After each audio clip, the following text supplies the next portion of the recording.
All right, hello everyone, and peace of Christ to all of you. I hope my voice is coming good and clear from your side. I apologize, I'm late. I planned to come earlier, but I could not. And it's not easy to have 4 wives and 4 mother-in-law. By the time I explained to each one of them that she should go and leave me alone, it took me a lot of time. However, I was thinking to make a verse like what Muhammad did when he had a fight with his wives, and say to them, if you don't leave a Christian prince alone, Allah and the angels and every believer and Jibreel will take his side and protect him. But then I said to myself, come on, don't let Allah involve in this. Leave Allah alone. He have his 4 mother-in-law too, and he himself did not know how to deal with them. Today our topic is how funny this God can be, or how far he can be funny or silly. My Skype is open for Muslims who would like to call us, and only Muslim please. In the front of us in the screen we have a guy. He is wearing a hat of 2 horns, and I'm sure this picture reminds you of something, right? It reminds you of a man's story in the Quran, which Allah he called him the man with the 2 horns.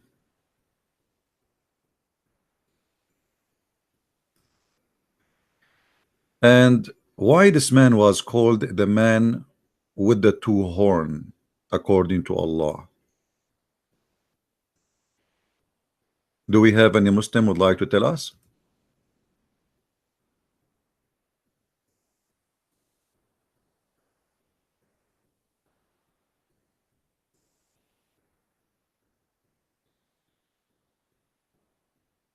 Any Muslim?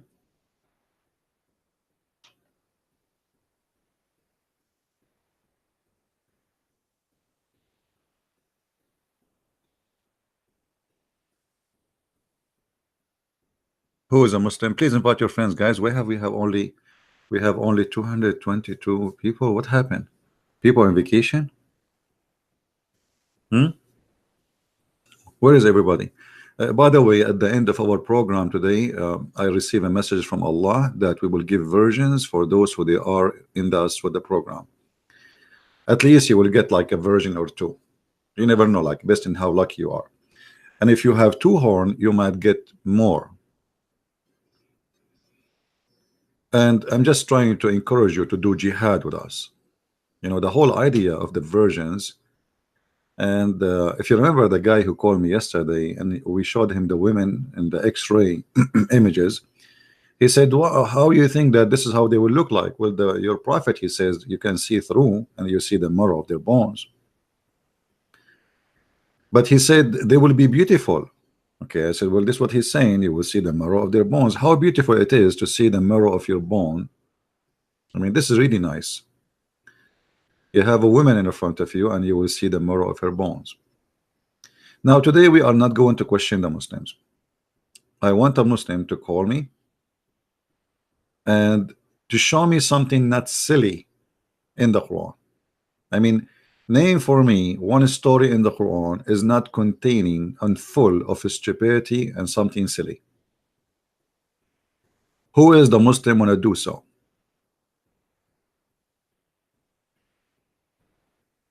Who is the Muslim want to do so? Nobody?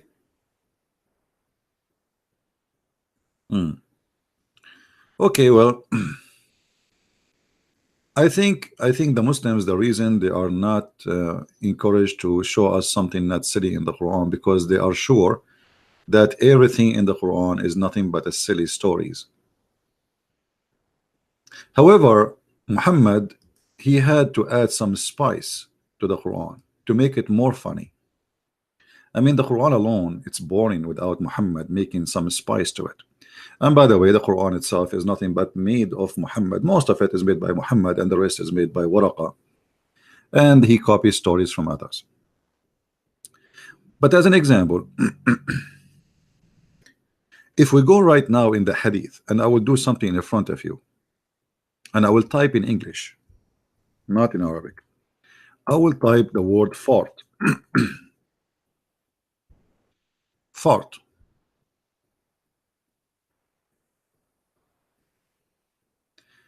You will notice that farting take a lot of space in Islam.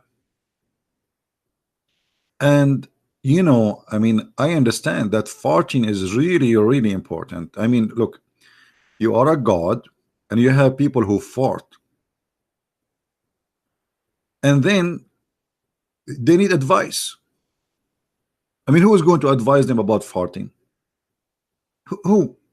If Allah don't do it, if the angels don't do it, if Muhammad don't do it, who is going to do it? So we have to have a guideline, and we have to have a doctor or a clinic for farting. The Prophet said, Allah does not accept the prayer of any of you who pass wind. By the way, they are trying to make it look nicer in English. Pass wind. What pass wind? It says fart. And here, you know, I mean, imagine you are praying all day long, and then suddenly you did fart. You know those American, they eat too much beans. You know that, right? American, they eat too much beans. I mean, almost every day they eat beans, and beans make fart. So now here Muhammad, he is saying something very serious. If you farted, Allah don't even listen to you. And this is for sure. I mean, this is wisdom here. I mean, okay, I am God, and you are praying to me, and I made you with a stomach which have food and generate gas. Then you fart. But this the fault of who? The fault of the man or the fault of God? If this is a problem for Allah, why he don't fix that defect? Make the man a person who don't fart.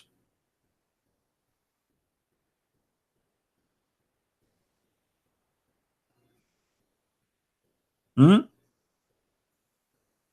Excuse me, I need to do it. Anybody heard anything? And not only that, Muhammad, he told them that if you fart but you did not smell it or hear it, it's okay. I mean, how's that? So Allah don't accept fart, or he don't accept fart? Allah, he accept only silence fart. What? Okay, what is the difference between a fart with noise and a fart without noise? Do we have any Muslim can explain to us?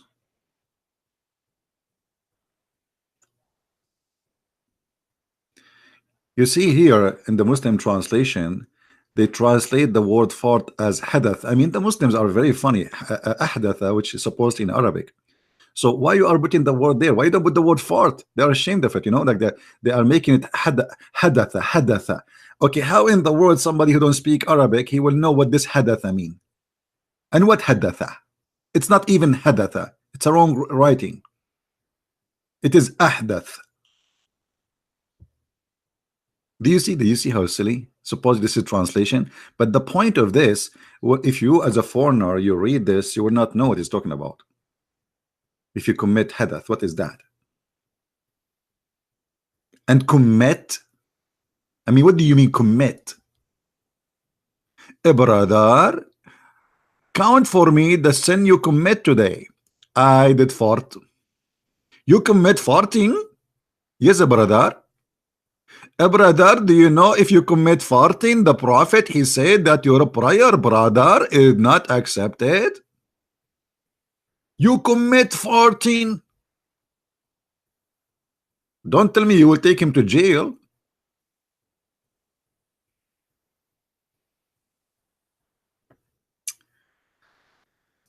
There is a video in YouTube. I wish I can play it for you. The guy, he was telling them what happened when you fart. The whole video is like 30 minutes about farting. I played it once in a seminar in a church. People, they die laughing.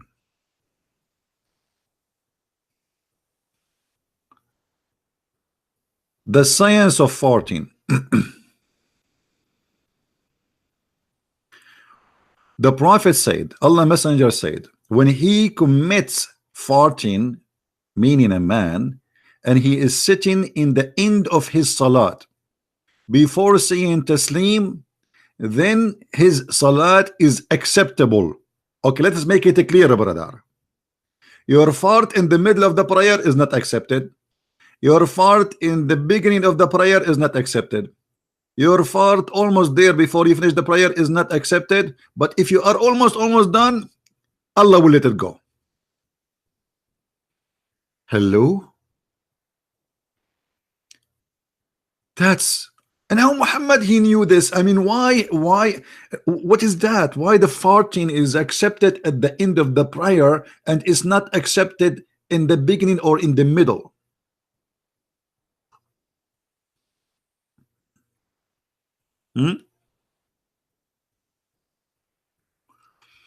Let us see something else.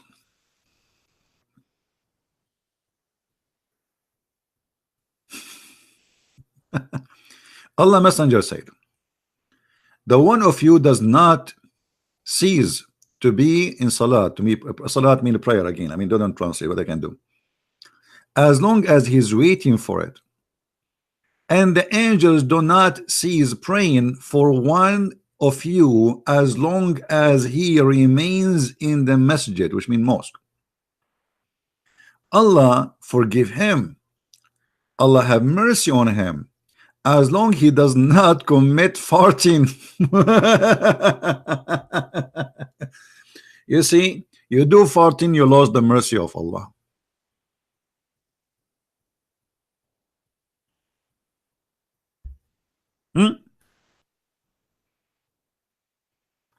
I mean, do you see how serious the situation is? Angels are praying, everything is fine. You do farting, things is messed up. You are out of the mercy of Allah. Allah don't want to see you. The angels will not even listen to you.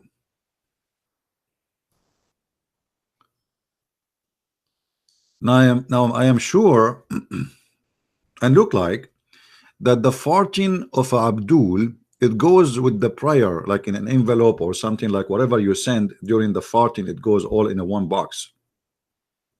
So the angels will not take the prayer of you with the farting, and look like they cannot filter, they cannot take the prayer alone and separate it from the farting. So your prayer will go to Allah and it smells so bad.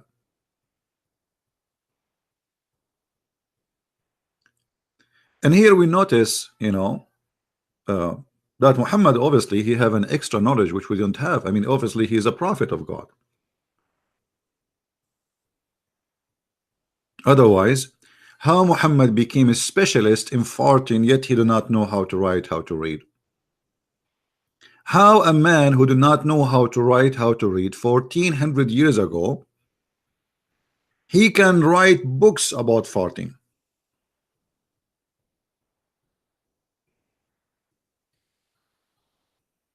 Obviously, this is a very serious knowledge.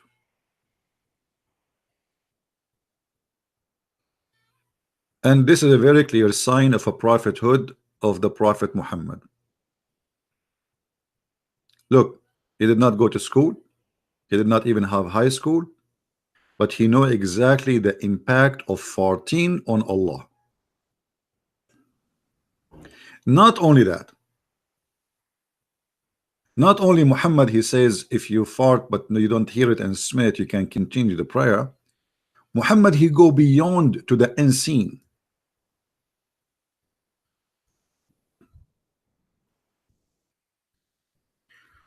What is the action of shaitan when he hear the Muslim praying to Allah? Shaitan do farting too. The Prophet said, when Satan hears the call to the prayer, Allahu Akbar, Allah, so he turn his back. Turn his back. Just imagine. And he break the wind so as not to hear the call being made. I mean, if you think about it, it makes sense.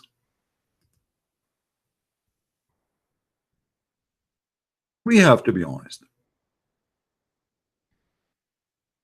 Shaitan, he don't want to hear the prayer of Islam.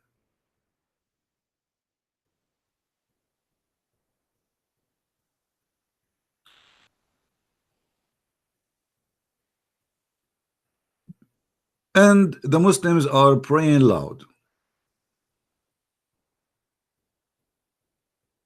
So what he will do? What shaitan he can do?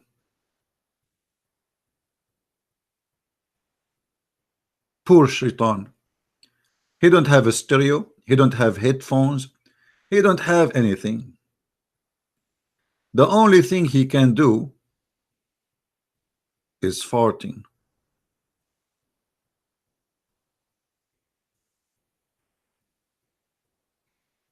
Which is very logical. Shaitan, did you hear it? That is shaitan.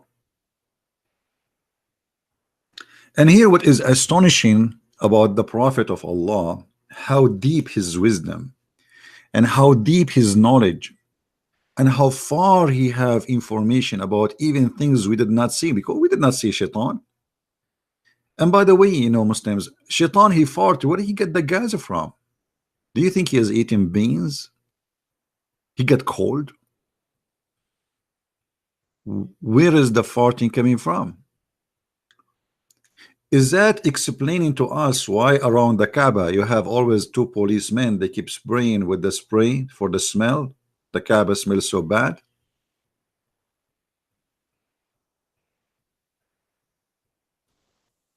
That's amazing. And now we can find, actually, if you study this hadith correctly and carefully, and if you are a scientist, now you can find out the connection between Islam and the global warming. I don't know if you understand what I'm trying to say. I'm sure not many of you in the level of Allah and his prophet. The prophet here, brother, is trying to explain something to us. Let us call Zakir Naik. Oh, we have somebody trying to call. Are you a Muslim?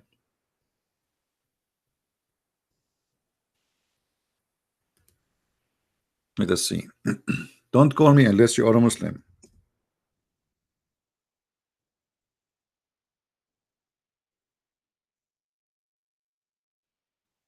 And don't ask me, are you online? I'm not here to answer you. Subscribe to YouTube, you will know.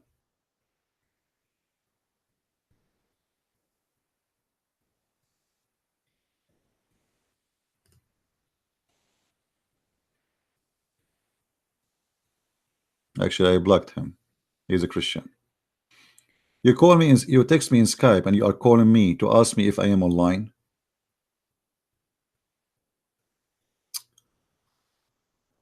So we go back to our topic.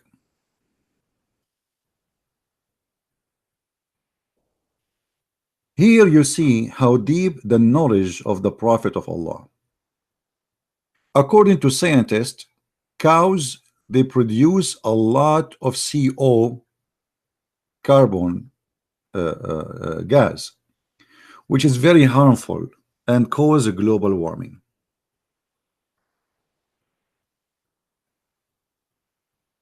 Muhammad, he went farther in his knowledge.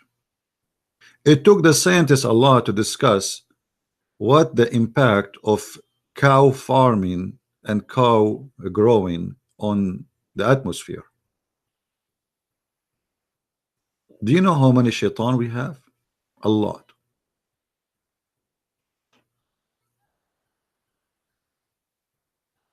If every shaitan in this earth,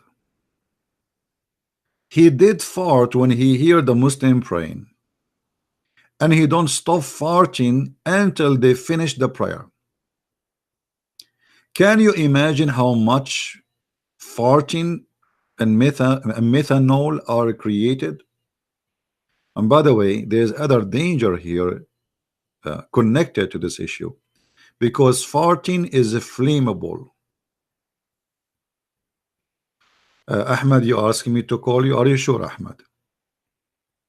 Ahmad, did you ask permission from your parents? Because my talk to you, and I noticed that you are just a kid. I mean, you don't, you lie with no even respect yourself. And you talk too much, but you say nothing.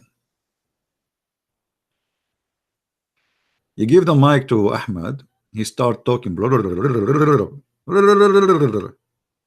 can you talk? No. He's like a gun machine. But he talk too much, he say nothing. And he lie. He is a certified liar. Like yesterday, he said to me, in Islam, it is not permitted to own slaves. And then we showed him from his own website, we got him busted. And we showed him in Arabic and we asked him to translate, and he lie in the translation. Ahmed, I will give you a call. Let us say, just for a laugh. And let us see what you will say about what we are reading in front of us in the screen.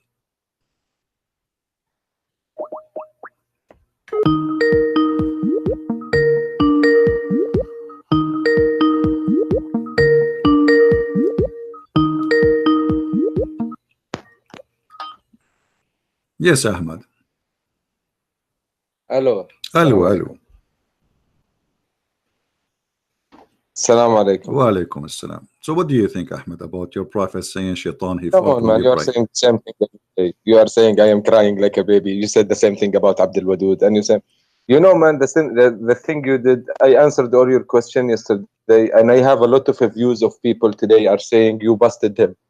Really? And now you are making jokes. You hang the phone on my face 2 times. Okay, because let us answered all your go questions. from zero. Everybody is laughing. You said yesterday that Aisha, No, she let's was go from hold zero, on. start Let us from see your how many. topic today. Let us What see is how your many topic lies. today? No. About farting. You said no. I will go back to zero. You said yesterday Aisha, she was 18 when she married Muhammad. This is a big fat lie, and I got you busted. I show you the Islamic website you gave me yourself, saying that this is a big fat lie. Number 2, you said to us that a Muslim is not permitted to own slaves, and I show you from the same website you gave me, it says it is the opposite. You are permitted. The one who says it is not true that you are not permitted to have slaves in Islam. How many lies yesterday you told me? What else, guys? Remind me what else he said yesterday. Everything you said, it was a lie. Not a single thing. And I am the one who show reference, and you are the one who just give me speeches. What about the sperm coming from where? I showed you from your website that the sperm, according to Islam, come from the location of the necklace of the women. What else? Remind me. So yeah, about, what are you talking also about? you spoken about the fahisha.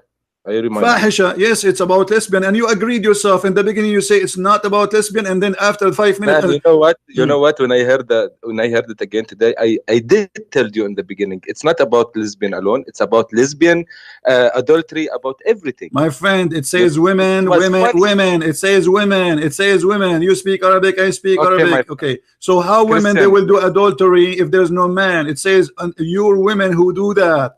The Quran make a punishment clear. 2 verses, one after one for the homo and one for the lesbian. So the one for the homo is 16. First of all, you need to have 4 people to testify on this, and then you don't kill them. You don't do anything. You just put them in the house. Okay. What do you want? You want to have homosexuality around your society? Do you want that? I want to ask you a question. So why you don't do the same to the Abdul? Why if Abdul he commits sin like you, if Abdul like you who became a homo, why you don't jail him until he died? Homo. I am married. I have 2 kids. Alhamdulillah. I don't know about you. I'm not saying you are, my friend. This is not my business. You can be if you want. No, you said you are Abdul. You are homo. I'm saying I'm saying why you don't do the same for Abdul. All the Muslims are Abdul. So when we speak no, excuse me. What is Abdul? Abdul is Abdullah. All of you are Abdul. Your prophet says that. I can show you the hadith. All the Muslims are Abdullah. You mean you call us Abdul because we worship Allah, right? You call yourself actually a sheikh. You are the one who told me that you listened to my debate with Sheikh Abdul Wadud, right? His name is Abdul Wadud. Okay, and he said to me, I will give you an example. If there is 2 guys, one his name is Abdul and one his name is Abdullah, correct guys? Even your sheikh he gave me that. So why you are upset? Okay. Okay, now You're we go trying back. to We go verify. back to zero. Okay, now. Let's go to Okay, zero. hold on, Go hold back on, to zero hold, from okay, today's hold on, topic. hold We on, are hold talking on, hold on. about You said to past. me, do you want to have a homosexuality in your society? Well, I'm asking you now, what kind Exactly. of justice to make a differences between the punishment for females who commit the same sin as men? For the women, you jail them Mm. until they die, and you agreed. But in the case of men, you beat them with sandals, and if they repent, you let them go. No, we don't beat them with sandals. Okay, let us see. Okay, We listen. Me in and the you. case of No, no, men. no. Me and you. Let us make an agreement. When someone of us Mm. says something, he have to prove it. Is that fine? Okay, fine. Okay. I will go right now to But when you Tafsir. prove it, Hold on. and also to prove it, you bring the whole truth. You don't No bring problem. Here something we go. and you. Everything in the screen. Everything in the screen. Here we go. For me, when Okay. I say something, I have to prove it. I go to your Islamic interpretation, and your Islamic interpretation is saying My that clearly. interpretation is a guy who's married do adultery, Hmm. he's killed. He's married. If he's married, There's no he verse. got killed. There is no verse in the Quran for that, and I challenge you. لا حول ولا قوة. الحد, man. You know, understand what Don't tell الحد me la means? hawla wa la hawla hawla. Show me the verse in the Quran. I challenge you. There's no such a thing. This is you got something from the Hadith. So you Muslim, you don't Okay. follow Allah. You follow Muhammad. No. Listen. This is hold on. Listen. You see, you Muslims are like a kids. When you speak to me, speak with respect. I am the master of Islam. Listen to this. It Wallahi, says, people are laughing at listen. me. I Everybody is swear. laughing at you, not at me. Tafsir al-Jalalain. And when two of you and he says, who they do the One act of question. adultery or Stop. homosexuality. Because you said Hold on. MC, Let me you don't talk. want me to talk like a Let me guy. read. Let me Wait a read. minute. Let me read. You said to me, show me the No, I reference. don't want you to read. I don't want you to read. I will not address this point. Wait Why? a minute. Why?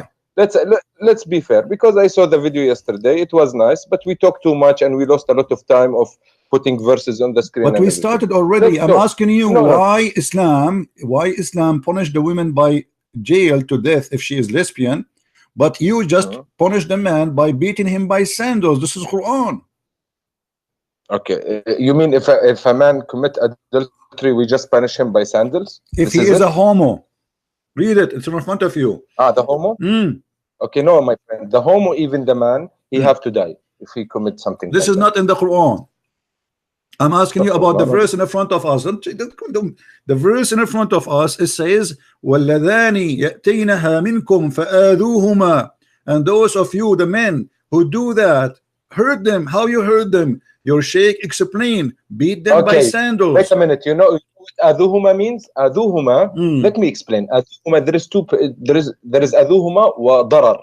Darar means physically. Adhuhuma means not physically. The opposite term, physically. Okay. So here, homosexual. You talk to them and you hurt them by words. And beat them by sandals. Your sheikh saying, your shaky saying, beat them by sandals. So the question is, why in the verse before it, and you agreed that if women they do the same act, we jail them until they die and there's no forgiveness for them.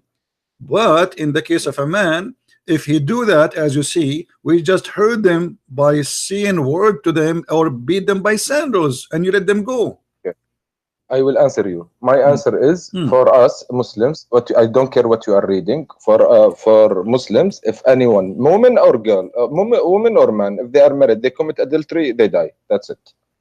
And you can find that in the Quran. I don't care. No negotiation. Guys, did he say? And we can find that in the in the Quran?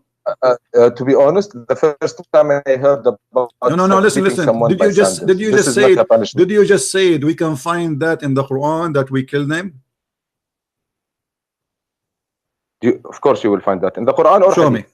This is our resources. No, Quran or show Hadith. Me. No, don't tell me or use the Quran. Show me the verse in the Quran. It says if somebody commit adultery, we kill him. حد الزنا. Okay, you still want to lose time on giving verses? No, we will not lose time. Here I spank Muslims. I don't debate them. Muslims are a bunch of kids. They have no idea what they're talking about. You are a person who go to the mosque every day and you pray to Allah and you are married and you have kids and you are a man, but yet you are fabricating stories not exist in Islam.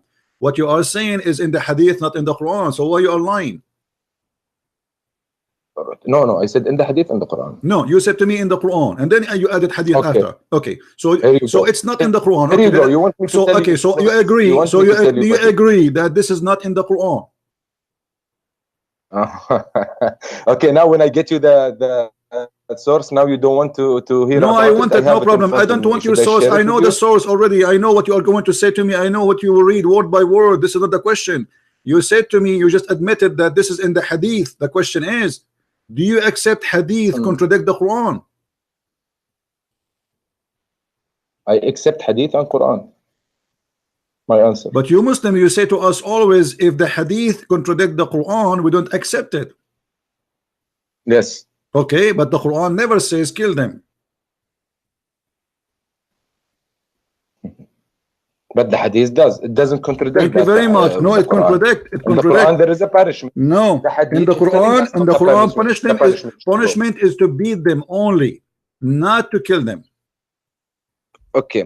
Should we go to a better point? I wanted to talk to you because you are why talking you are a lot jumping? about Why you are Islam. jumping? Now you are taking advantage of people who are English, and you are a little bit. I'm taking Arabic. advantage and of you taking speak Arabic from here and putting words there and trying to be smart about stop changing Let's topic. Why you are taking the word of your prophet against the word of Allah? Which one you worship, Allah or Muhammad? I worship Allah. Okay, so Allah, he says, if a woman or a man they commit adultery, we beat them, we lash them, and not in this case here. This is different verses. Okay. So why you follow Muhammad? We beat them. Okay, continue. Okay, so why you accept the hadith where it says kill them when the Quran did not say nowhere to kill anyone for committing adultery? Okay, my answer is you have a very straightforward question. Why you accept the hadith when the Quran said something? Because to me also, the hadith is a very reliable source. If there is something in the Quran that is not mentioned, we can take it from the hadith. But 99% of the stuff is mentioned in the Quran. Okay, so we only take from the hadith what the Prophet did, what the Prophet say, so we should do like him and we should say like him. This is exactly what I can tell you about the hadith. Let me answer you. Is it true that you used to have a stoning to death verse in the Quran, but the goat ate it? First time to hear this. Okay. Do you have a goat at home? No, I'm not living in a farm. Okay, no problem. I wish to have a goat actually, but I wish to. Yeah, but for me, I'm afraid to have a goat because she will eat my Quran. This is your prophet, Aisha wife, saying, this is your prophet wife. This is your prophet wife. Hold on. This is your prophet wife saying that there was a verse for stoning to death, but the problem, the goat ate it. Okay, you are realizing that you are bringing stuff from the wife of Rasul said, the wife of Muhammad said. You're not bringing anything from my religion, the Quran. What is telling me to so do? Now your wife say, the wife of the prophet said, isn't it your prophet? You Muslim Sunni, you say that the prophet says, took your religion from al-Humayra? No. Take your religion from the blondie? No. Take your religion. Are you from farting God. or what? Why are you asking yourself? Are you farting? Are you farting? From the blondie, Christian? Did you what fart? Does it mean? Did you fart? Did I fart? Yeah. No, I didn't. But I might. Okay, my friend. I knew as long you did fart, because I heard you squeezing and doing something. The prophet, he says, if you fart, Allah don't accept your prayer. Yes. Why? Agree. Why? Because when you are in the mosque, you have to be clean, pure. Everybody, before you go to pray, you wash yourself. Then you go to pray. Okay. But what your prophet said, if you say if you fart before the end of the prayer, it's accepted. No. If you fart before the end of the prayer, you stop the prayer, you go wash yourself and come pray again. Well, let us see the hadith, my friend. Let us see the hadith. The hadith says the opposite. Here we go. Here your prophet saying that Allah don't accept you for your prayer if you fart. And then here, let us see. Your prophet said,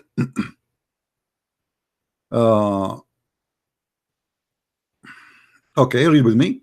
Allah Messenger said, when he commit farting, meaning a man, and he is sitting in the end of his salat before saying the taslim, then his salat is acceptable. So why the farting in the beginning is not acceptable or in the middle, but farting at the end is acceptable? That's also a fabrication. Fabrication? You cannot fart, not in the beginning or not in the end. What do you mean fabrication, my friend? Why it's fabrication? Because I'm praying, as I told you, I pray 5 times a day. You just told me. Let me ask you. Okay. When you fart, what's the problem with Allah? What is the problem? There is no problem. You cannot be a problem with Allah. The Okay, so why he problem don't is with accept you. your Your prayer? message. You are a human being. He created Okay. you. He created you in certain way. You digest food, and the food Yeah. make gas, and the gas turn into fart. So what the problem Yeah. with Allah? This is God teaching you to be disciplined when you Hmm. are in a place like What God, if a God somebody don't have place a like the control? I mean, church. what? I don't know if you have a custom of farting and having shit in the church. I don't think you do, guys. Right? No, hold on. You have a custom. I can show you that you Muslims, you have no problem that dogs go inside the mosque and piss. Do you want me to show you? I can't. No, show me. I don't agree with that. I don't disagree with that. No problem at Don't all. disagree? Yeah, no, don't disagree at all. Why should I disagree when there Okay. is a dog So that coming so in? how come if you fart, it's your prayer is refused, and if a dog go inside the mosque and this is the house of Allah, it's Who's fine. praying, me or the dog? I'm Uh, the one who's praying, not the dog. yeah. So So why you if don't the dog even? is if the dog is a pissing somewhere in the corner, what should that do with my praying? I'm praying in the front. The dog went somewhere and he Well, you pissed. So are what? there. You are praying in the same ground. You are praying in the same ground where the dog he Ah, pissed. thank you very much. It's about feeling. We don't take it literally. Read with Like, me. wait a Literally, minute. no, I will tell you literally. what What do I mean. literally? What If feeling? there is a dog that Literally, enters my listen. mosque Here we and go. is doing My father said that during the lifetime of Allah Apostle, dogs used to urinate and pass through the mosque, come and go, bzz, bzz, and they piss. You know how the dogs they piss? They piss in your leg, they piss in the yeah. wall, they piss everywhere. Nevertheless, Okay. they never used to sprinkle water on it. You don't Okay. even clean it. Okay. Done? Finish? Yeah, answer me. How in the world a dog he piss inside the house of Allah, and you Muslim you don't have a problem with that, and the same time you don't even clean it? I would know. Here, where is your mistake? Sometimes who on earth doesnn't clean where is the piss or where You is tell me. You dirt? Muslims don't. Here we go. The hadith in front of you. The No, Sahih Bukhari. this is according to you, my friend. We are the most. I think this is my opinion. I think Muslims are the most hygiene people in the world because we should wash ourselves 5 times a day and pray 5 times a day. So Yeah, we are right, very right, hygiene. right. Yeah, right. The Muslim, they were the most hygiene people in the world, and your prophet was full of flies. Now, as long you are the most hygiene people in the God world. help you, my friend. God help you. Allah yahdik. Okay, are you going to answer or not? You want to call me names or I what? will answer. No, look, Answer answer your me. question. If there Why is a you dog are that not? enters Here we my go. This is the mosque, hadith in front of you. This is Sahih Bukhari. Don't tell me it's weak. Don't play the game. This is Sahih Bukhari, and it says it clearly: dogs get in, dogs get out, and nobody even care. okay, yes, we don't care. The dog is a creature of God. If it came, I will not beat it out of my mosque. I will not. If I can prevent it to do something before it does it, yes, no problem. But if it's already doing it, I cannot stop it. Khalas, it happened. So Imagine if you are peeing. is it okay? Imagine if you are peeing and you are safe, and someone What comes if it's a behind your man? back and stops you. Okay, what if it's a man? Even the man. God, I think there is also an incident with Prophet Muhammad. Someone was taking a piss in the masjid. He was drunk or something, and the Prophet Muhammad and the disciples wanted to kill him because he's peeing in the mosque. And Muhammad told them, "No, leave him alone." Okay.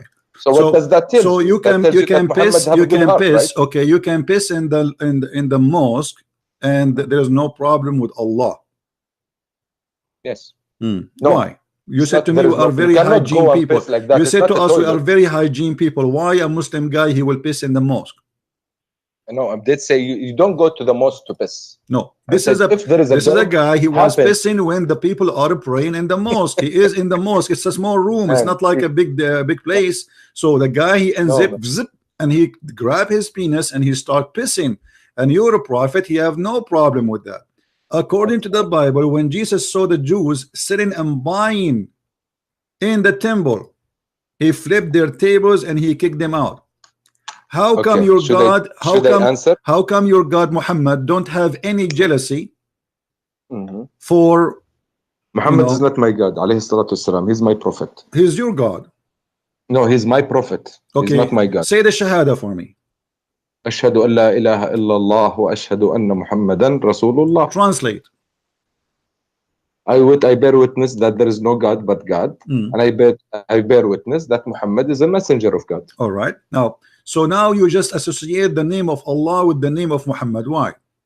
No, I can say it in a different way. No, you cannot. I bear witness that God. I bear witness that God is. There is no God but God, and I witness that Muhammad and Jesus and Moses and See, Ibrahim this is are not the all shahada. the Don't messengers fabricate of now. God. This is not the shahada. This is not the shahada. This is a fabrication. So the shahada is in Islam is to put the name of Allah with the name of a man. His name is Muhammad. See, And, you didn't like my answer. and we right? just showed you. We just said showed this is you. not the If the shahada. Quran says something and Muhammad says something, you Muslim follow the Muhammad. You don't follow the Quran. You know what? I'm afraid that I'm gonna piss you off, and then you're gonna hang up the phone on my face. Don't forget And about. then Don't forget. I would like you to piss me off. Don't worry. I want you to answer. Until now, you answer zero, nothing. We keep jumping from a place to a place because you have no answer. I showed you that. Please. I showed you how dogs they piss, and you said we have no problem with that. But yet, in the same time, you said to me we are hygiene people. How you are hygiene? Okay, let me ask you. Don't put words in my mouth. Let me ask you. Let me ask you. Let me ask you. Hold on. Hold on. Ask me, go ahead. How your prophet he used to clean himself? I don't know. Maybe he go to wash himself. I'm not interested in how this small stuff, how he go. I should be, but I'm not, because this is not my religion. My religion is the 10 commitments you have. Don't kill, don't steal, be good to your wife, be good to your mother, be good to. This is the commitments. The Quran, I want to talk about this. My religion doesn't say something else. In the Quran, it says don't kill, don't steal, don't cheat. The Quran, all of it is about killing and cheating and stealing. I dare you. Yalla, bring me one. All right, bring here we go. About killing. Bring me one about killing. Let's go step by step. All of it. You choose for me a chapter, and I get you busted. Who's now? You said when I bring something, I back it with evidence, right? Yalla, please. Okay, here we go.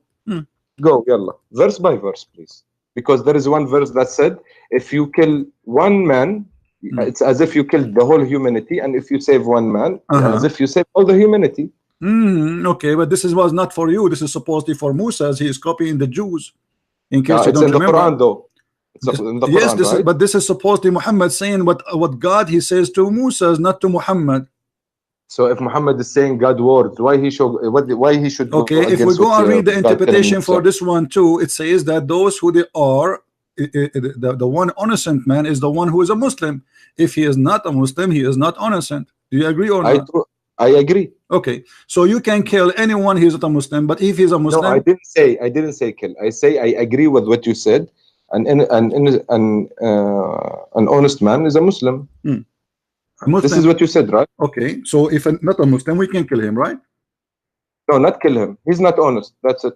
But you said to me, you just quote for me a verse saying, if you kill an innocent man, as if you killed all mankind, and you just confirmed. Okay, I want you to read this hadith for me. Yalla, go ahead. Go ahead. This is the da'if hadith. Go to the left, please. It is a da'if hadith. Why you are giving it to me if it's hadith? What's wrong with da'if hadith? Is it bad? It's no, it is weak. People say it's weak. It's not. Maybe it's probably not from Muhammad. So what weak mean? Like did not eat good? What happened? What do you mean by weak? Maybe it's a lie. Muhammad didn't say it. Okay, read the hadith for me first. Read the hadith for me, and tell me what do you think about it. Okay, you are the best of people ever raised up for the benefit of mankind. Okay, the best of mankind are those who bring them with chains around their necks till they embarrass Islam, and thereby save them for the eternal punishment in the hellfire and make them enter Jannah in the hereafter. Okay. So what do you think about this week hadith? What do I think about this week hadith? Is it bad? My opinion, yani? Okay. I don't know who's he addressing. You are the best of mankind. If he's talking about Muslims, I don't agree with that. You don't agree? I'm not talking about Muslim, because to us, in our eyes, Muslims are everyone who submit to God. It's not Arabs. So you don't agree? You don't agree that Muslims are the best of mankind? Yeah, not Muslims in particularly. Anyone who submit his self to God, this is a Muslim to us. Yani, I mean, Ibrahim is a Muslim as well. My friend, this is not a question. Well. No, this is not a question. Those who submit to Allah supposedly according to you, aren't they Muslims anyway? Yes. Okay, so here, do you agree that the Muslims are the best of mankind? Yes or no? Yes, sure. Okay, and why you have to bring people with the chains around their neck? I didn't understand that. What does that mean? That's mean you attack me and you take me and you put a chain around my neck as a dog and you take me as a slave. Maybe that's why it's daif. See, there is why it's daif. So That's because why it's so now it's no. da'if, so we reject it because it's exposing Islam, right? Because it's da'if. Of course we reject. Of course Okay, we I have a reject if it's surprise daif. for you. This is not da'if. This is sahih. I said if it's daif. No, you If said it's daif. This is you we said. You see, in a second. This is why I say you are a kid. All of you Muslims are Thank kids. God. All Thank of you God Muslims Islam, are my a friend. bunch of Thank kids. God Islam. A second We're gonna hear ago this we tomorrow. rejected. Yeah, this is why we rejected because it's da'if. Yeah, this is why we rejected. You just said that. The second I say to you, I have a surprise for you. This is sahih. Now, If it's sahih, then it's don't true. call me again. Let your dad call me.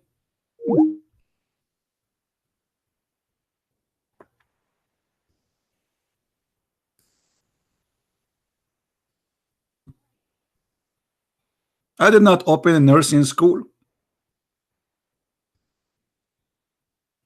If you think I'm your mommy and I have nipples, I don't.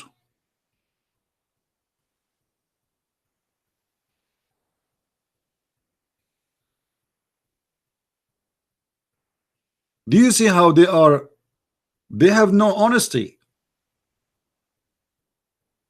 They're a prophet. Oh, brother. Oh, Allah Prophet, he said, don't kill innocent people. But innocent people in Islam is those who converted to Islam. Otherwise, everybody is a target. You, Muhammad, he unleashed Islam on anyone, and the fighters of Islam on anyone don't accept Islam. So the duty of a Muslim, and this is in the Quran, chapter 3 verse 110, it says you are the best of mankind. So the Muslims are fascist. The Muslims are Nazi. They think they are the best of mankind. And because they are the best of mankind, they believe they have the right to enslave every human being. It doesn't matter who you are.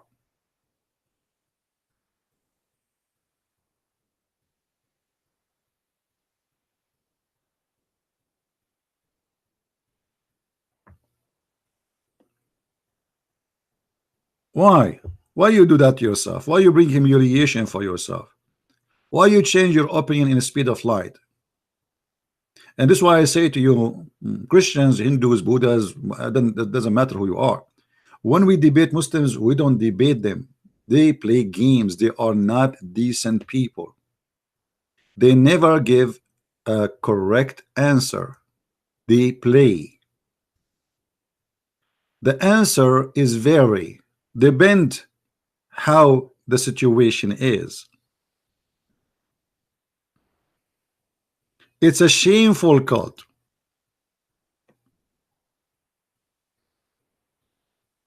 Disgusting cult.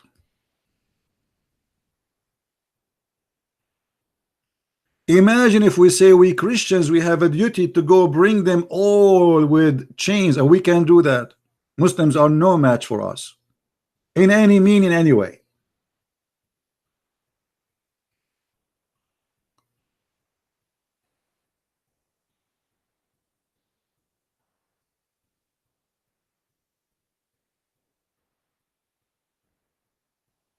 But we are not filthy.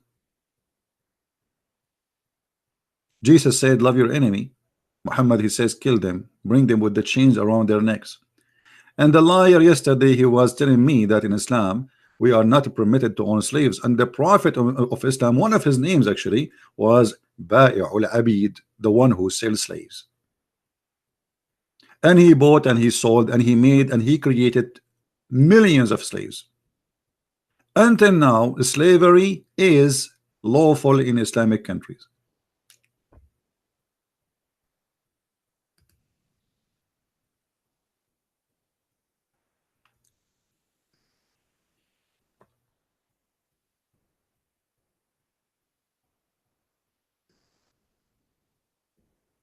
Do you see how shameful this cult is? Why you are calling me Abdul? I am calling you because you are making a joke of yourself. When I destroy you, you hang up the phone on my face. Come Oh on. boy, he destroyed me. I did. There is people listening. You know, man. brother, you remind me when you Muslim, you have war with Israel and you lose the war, and each time you claim victory. So the first war with Israel you lost, the second war with Israel you lost, the third war you lost Jerusalem, and still until now you claim victory. No, we are not claiming victory. And you do, and you celebrate victory every year.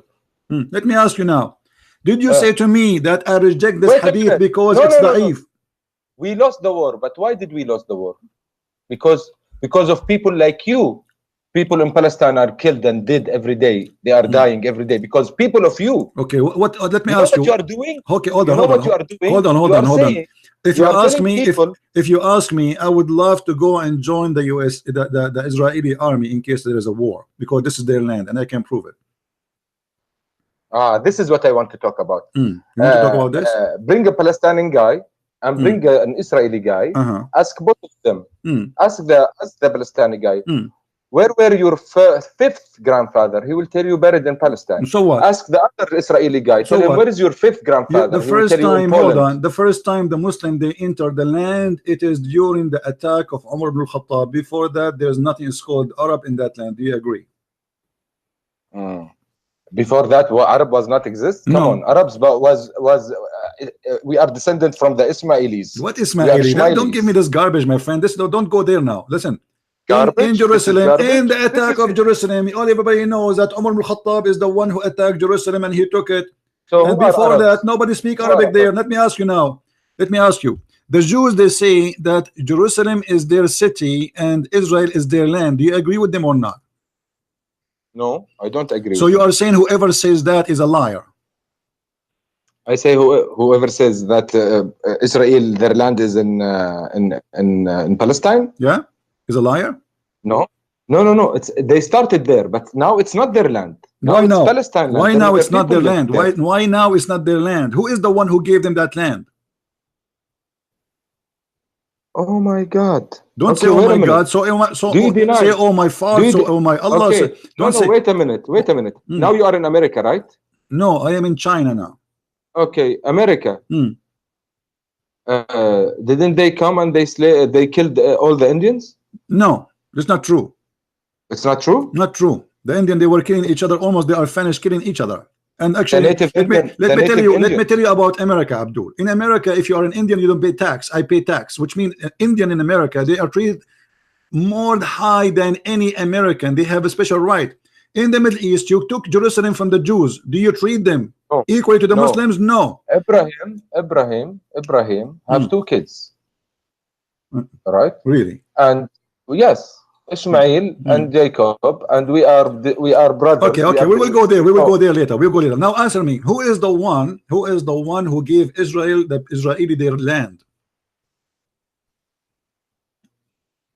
God. What is the name of that God? Allah. Okay, Allah, he gave the Israeli the land, right? So why you are saying this is not the land of the Israeli?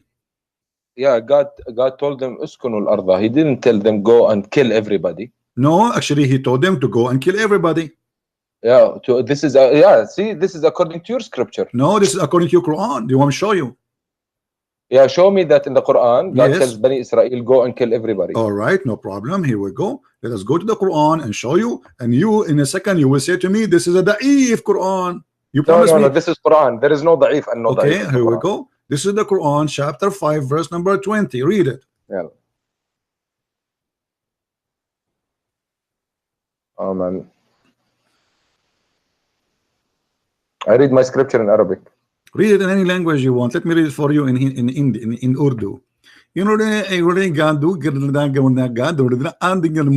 making jokes of yourself. You are making fun of yourself. I'm making fun of you. You are saying to me the Quran did not say to the Jews go and kill whoever there, when the Quran saying that literally. You know, because if the Quran tells the Jews go and kill everybody. Yes, it says that. Read it. Here we go. Read. Why you are reading in your heart? I want you to read loudly. Be proud about your God saying, hey, Jews, go and kill the Palestinians. When Moses said unto his people, "Oh my people, remember Allah favor into you, how He placed among you prophets, and He made you kings and gave you that which He gave not to any others." Very good. So very good. Continue, brother. Don't stop. Very good. Okay. Any other of His creatures? Okay. Oh my people, go into the Holy Land, which Allah engrade for you, then not in fight. So it's telling him not to go and fight everybody. It says that. It says that. Oh, it says go and fight. It says go and fight. Turn not in fight. It says, right? No, a flight. This is a flight. This is not fight, my friend. You are not reading rightly. It's not a flight. It's not fight. It says a flight. See, that's why I'm telling you. Give me my scripture in Arabic, right? No problem. You can let's read it first in English, and you can read it in Arabic. No problem. Okay. They said, "Oh Moses, a giant people train and no, we go not into." See, it doesn't make sense in English. That's why you guys have a confusion. He said to him, in the Palestinian, they are giant people. Your Yasser Arafat is not even the size of my to the height of my knee. So as you see, the Palestinians have nothing to do with those you call them Palestinian today. Those are giant people. And here you will see it says that he is ordering. Hold on, he is ordering. No, this is not an argument. Your argument is your Allah. He ordered the Jews to go and kill the Palestinian. You said to me, shut up. You said to me, nowhere in the Quran it says. It says you said. Let me spank you nicely.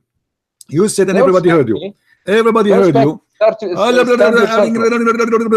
Listen, you said nowhere in the Quran it says Allah. He said to the Jews, go and kill the Palestinian, and the verse in the front of you. And then the Jews putting it in Arabic. My question. I will put it in Arabic. Here we go. You know, read it first in English. Yalla. I read it in English. Thank you very much. No, you did not finish yet. No, you did not finish. The Jews refused to kill the Palestinian. They refused. Allah get angry from them, and He cursed them for that. And He made them lose their way in the desert for 40 years. No, that's not true. Not true? Now I remember. I show you that from the hadith. I can show you that from the hadith, brother. Okay. If I show you a da'if hadith, you accept the story. It says that Allah, He cursed them and He made them lose the way for 40 years.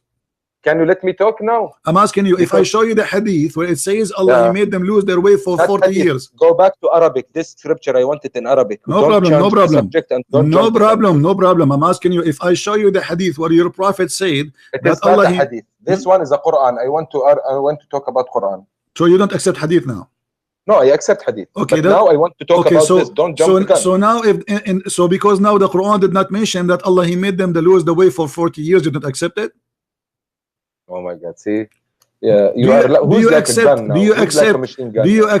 that Allah, He made them lose the way for 40 years because they refused to kill the Palestinian, or you don't accept that?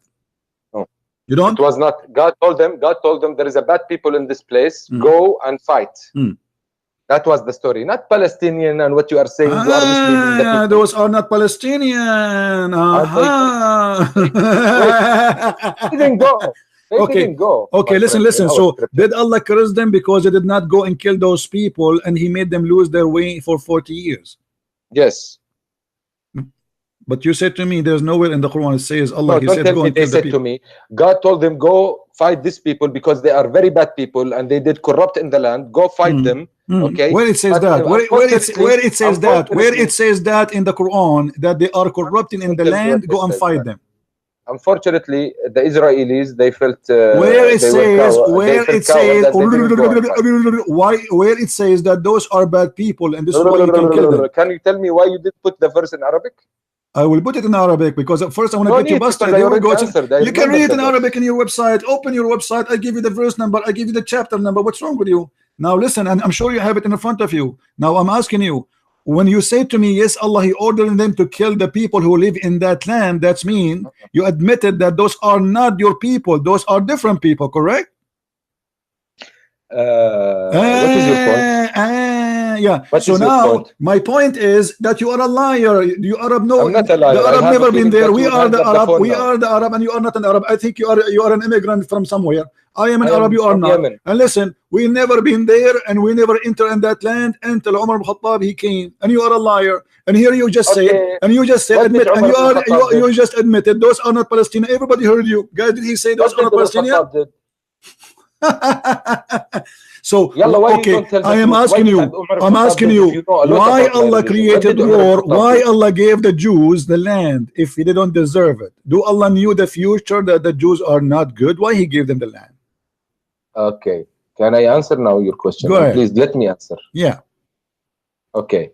You are talking about Umar ibn Khattab. Umar ibn Khattab, when he came, he didn't take the land. I'm not talking about Umar ibn Khattab now. I'm talking why Allah gave them. Mentioned Umar ibn Khattab. Why Allah gave the land to the Jews. Stay with me. Focus. Stop playing with your nose. Why Allah He said to the Jews, this is the land Allah assigned into you. He assigned It's a land or the night for you. It's or the night for you, like heaven. So Allah is the one who said that He gave them the ownership of the land. But they got lost in the desert because they didn't follow His okay, but rules, then He right? lead them still. He took them there and He gave them the land. 40. No, He didn't give them. He told them, go take the land if they do His words. They didn't do His No, words. They no, didn't get the land. no. Here we go. The story there, it says. You see, just to show you how silly you are. The verse in this is the verse in the Quran. This is not a hadith. It says, "The Lord said to them, for this land will be surely forbidden for them for 40 years only," which means the forbidden is going to be only for 40 years. Why you are lying? I'm not lying. It's in front of you. Why you are lying, the brother? You know, you have some people in your chat. Brother, don't change the topic, brother. Brother, don't change the topic. It says, brother, it says forbidden for you for 40 years, not forever. You will not let me talk, right? No, I'm letting you talk, but I cannot let you escape. Okay, please. There is some people here in your chat. They are writing, this guy who's talking to Christian is a little bit intelligent than the people he used to talk to. So maybe you are used to talk to maybe people who doesn't know Arabic or stuff like that. No, my friend. But with me, you cannot deceive me. Let me tell you the history of people who talk to me. We have donkeys. We have a mule. We have little mule. So you talk to donkeys? Oh, you understand donkey? Yes. Well, your prophet he spoke to donkey too, okay, right? let me ask you. Did your prophet ask a donkey, do you like females? Allah, your questions are stupid about donkeys. Hold on. Okay, you are the one who said to me you talk to donkeys. Did your prophet ask a donkey, do you like females? Yes or no? Oh my God. Hey, let's talk about better points. Why you change the topic? You have a problem with so yes, I talk to donkeys now. Okay, so you're a prophet. He spoke to a donkey and he asked him and he said, "Do you like females?" And then the donkey looked like he was a gay. He said, "No." He got angry. Now we go back to the zero. Now Allah said it's forbidden for you to enter the land for 40 years, which means this is the only anger. The curse is for 40 years, and after that, this is your land. Where Allah He gave the land back to the Palestinian in the Quran? When Umar ibn Khattab came. Where Umar ibn Khattab, he was sent by Allah, saying to him, "This is the land, take it." Where it says so? No, of course Umar ibn Khattab was sent by Allah. He's a prophet. Okay, hold on, guys. Prophet to whom? Wait a minute, let me finish. He was mentioned in the Jewish book. That's why I'm telling you, Umar ibn Khattab, he didn't vote them and take the land from them. They opened the door for Umar ibn Khattab and they let him enter. This is the right story. Right, this is the right story. Will he surrender the city? And by the way, don't call me again. By the way, don't call me again. You're a kid. Go and read the Pact of Umar. Everybody will laugh at you. They forced to open the city because they will kill them all. Die or agree with my pact. And the Pact of Umar, you can read it in, if you read the chapter 9 verse 29, interpretation of Sahih of Ibn Kathir, you will see the Pact of Umar there, where he humiliated the Christians and he destroyed their life, and he forced them to pay the jizya like dogs. And actually, I have no respect for those Christians who live in that city at that time, and I call them cowards. I prefer to die before I let those savage people enter my city and force us to live like dogs. Just try to do that again with us, and you will see what will happen. We are free people, and we live free, and we will die free. And this is what we did with you, with ISIS and Al-Qaeda in Iraq and in Syria.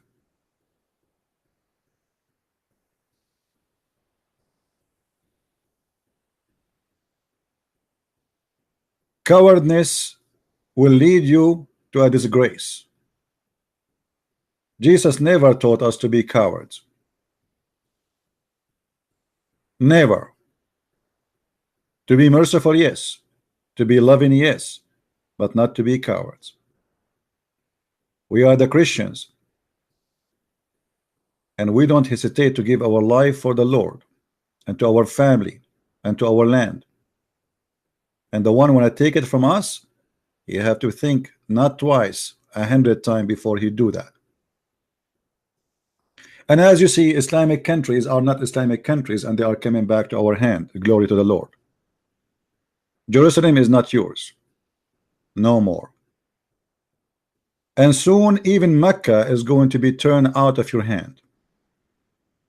The Muslim, they made a mistake when they say that Abraham is the one who built the Kaaba. That's mean the one who should have the Kaaba is the Jews, or at least they should have 50% of it. Same time, the Muslim, they lie and they say that Muhammad is from Ishmael, and this is a very silly argument because Ishmael was not an Arab and he is not the father of the Arab, for the Arab was exist before Ishmael. Even in their silly books it says that Ishmael, he married from the tribe of Jarham, which is the enemy of the tribe of Muhammad. So how Muhammad can be from Ishmael? If Ishmael, he did not marry from the tribe of Muhammad, he married from the enemy of the tribe of Muhammad.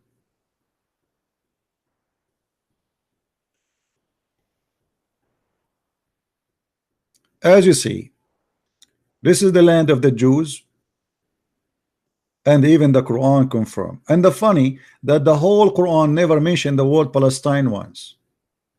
Do you believe it? Not even a single time.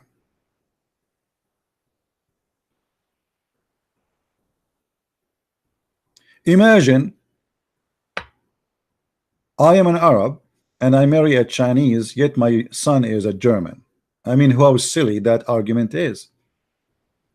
Ishmael is a son of his father, and his father is Aramaic, and his mother is Egyptian. So at least we can say he's half Egyptian, half Aramaic. How that can make him the father of the Arab when the Arab, they are exist before him? They say to you that he married an Arab. So if I go right now to China and marry a Chinese, I became the father of the Chinese. The Chinese exist long before me. I just marry a woman. Even the Quran confirm. It says that call them by the names of their father, which mean the sons should follow the identity of the father, not the identity of the mother. Which mean if the children of Ishmael are born, they should be called as Ishmael called. He is Aramaic, for Ishmael is born of Abraham, who is Aramaic too. Very silly, stupid argument. It goes even against the Quran.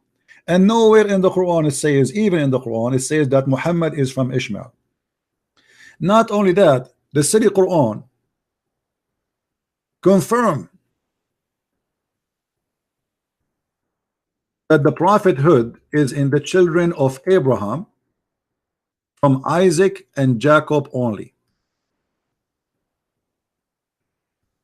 Read with me carefully and laugh at the stupid author of the Quran. Chapter 29. Don't call me please if you are a Christian, otherwise I will block you. Don't call without permission, please. You are just disturbing me.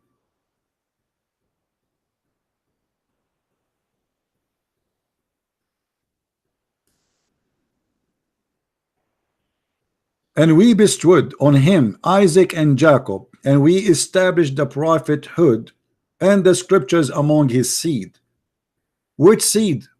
As you see, he mentioned Jacob and Isaac. Do you see it?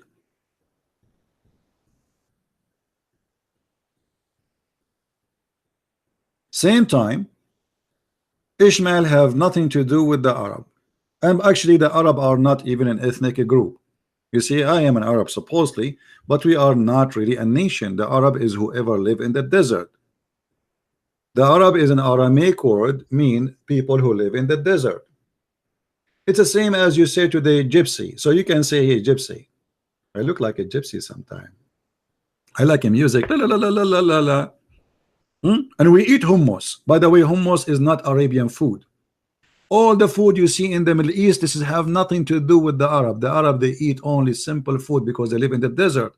Palm date, milk, cheese, you know, like something from the cow, from not the cow, sorry, from the goats. Even cows don't have. They don't do farming. They have nothing to do with farming, so their food is limited.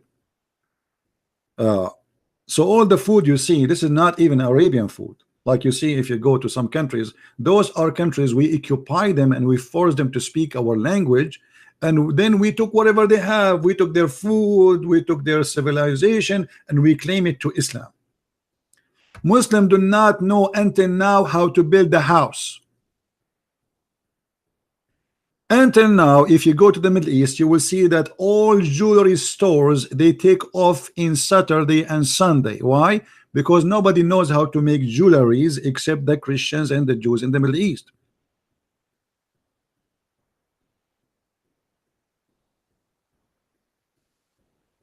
Even the mosque of the Muslims is built by Christians.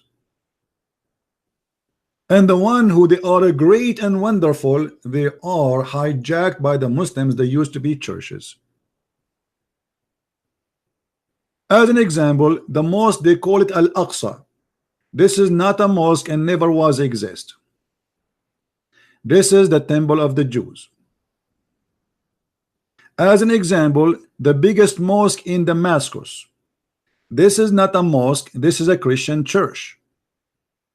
Same in Egypt, same in Iraq, same. You go, same in Turkey. All of Turkey is not their land. This is not, there's nothing called Turkey. This is the Constantinia, and this is our land, and we will take it back. No matter how long time goes, we will have it, we will have it. And our church's doors will open again. It's just a matter of time.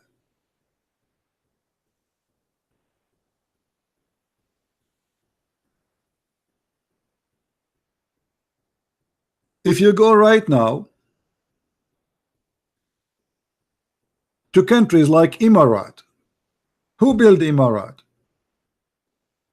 Christians, Hindus, Buddhas. Muslims, Big Billy sitting home doing nothing. Until now in Saudi Arabia, they do not, there's more than 70 to 80% of the population do not know how to write, how to read.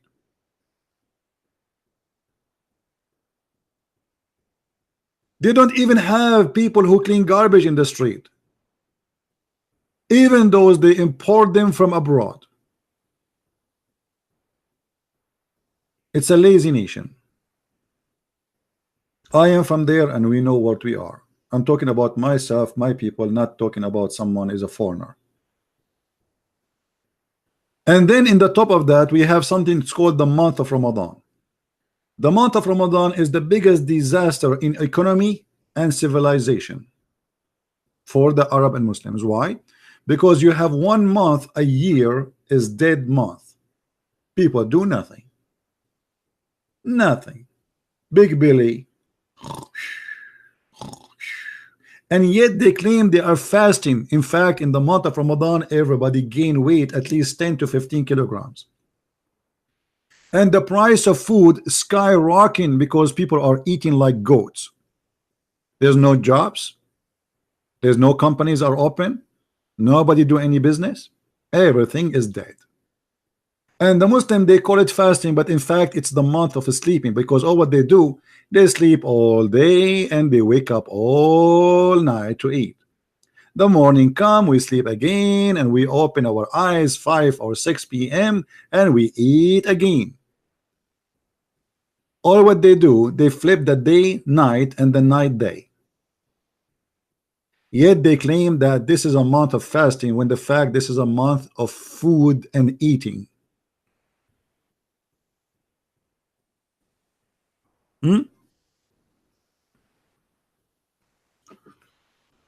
Now,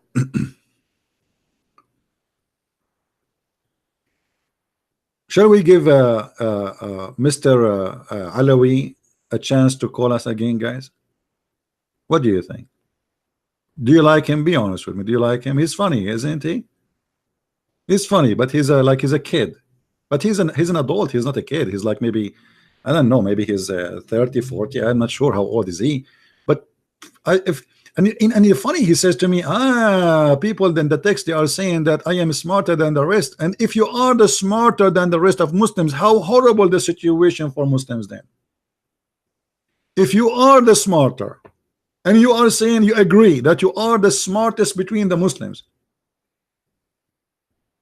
how bad the situation, my friend, is. If this is the smarter between the Muslims, I mean, this is really a big problem.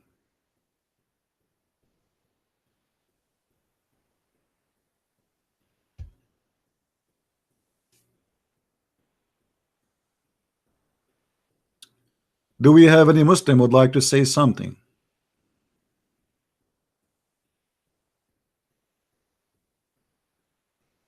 Hmm?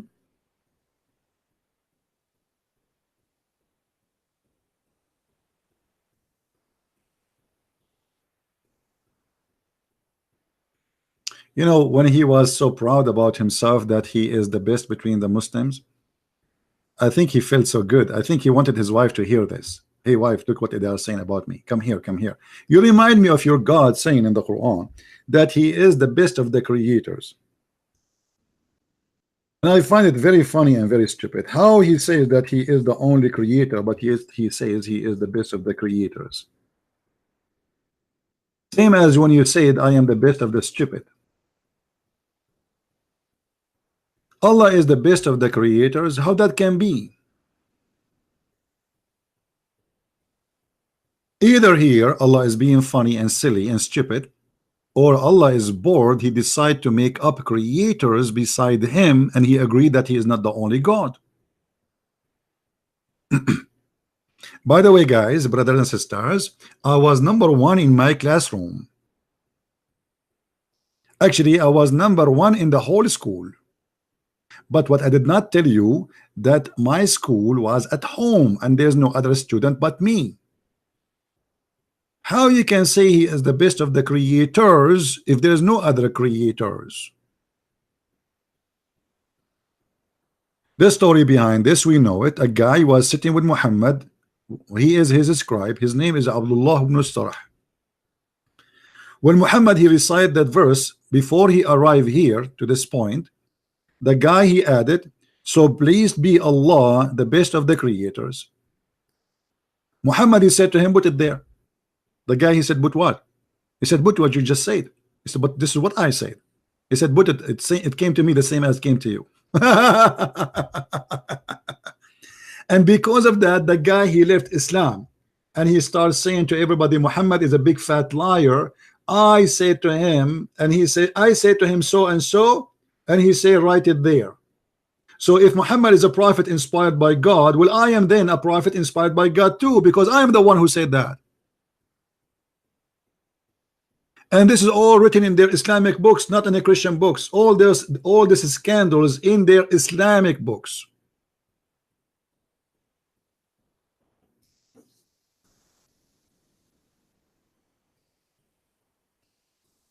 Do we have any Abdul? Mayday, Mayday.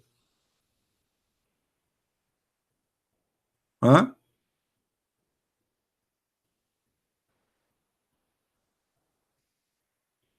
Actually, I wasn't the best in the class, because when I enter the classroom, the student run away. Unbelievable.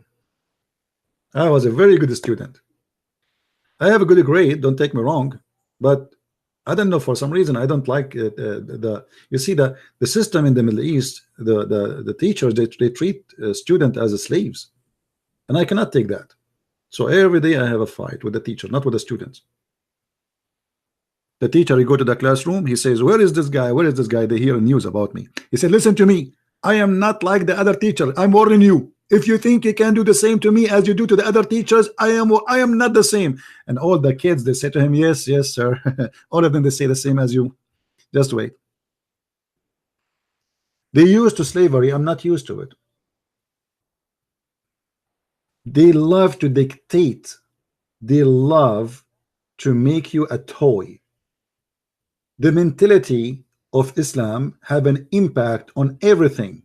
School, government, everything, even household. The parents in the Middle East, they feel they own the children. It's not like a gift from God, so they treat them like slaves. The government, they own the people. It's not we are serving the people. And this is exactly what Muhammad he did. You see, the Muslim, they lie to us and they say Muhammad was a very just man. Muhammad was servant of Allah. Muhammad, he made verses saying, who wanna give me her vagina? Not only dictating your life, he is dictating the vagina of your wives.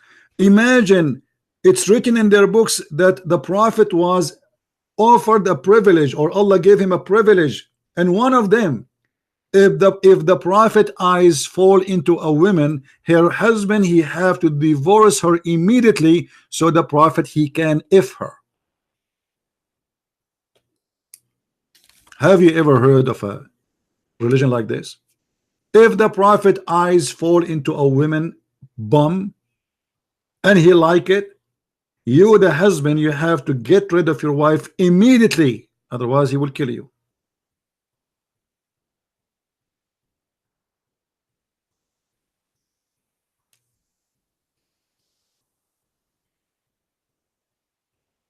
It's a religion of dictatorship.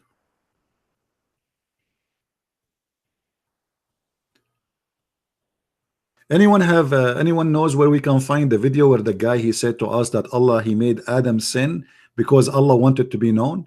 If somebody have that video, if you know where we can find it, so give it to me so we can play a little bit of it.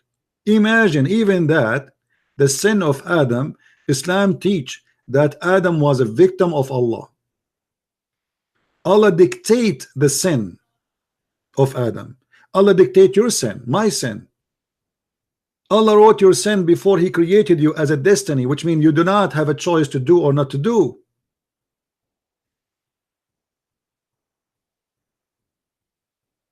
It's a stupid cult.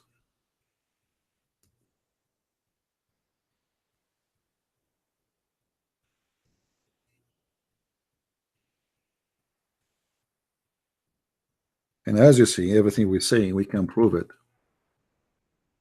Easy.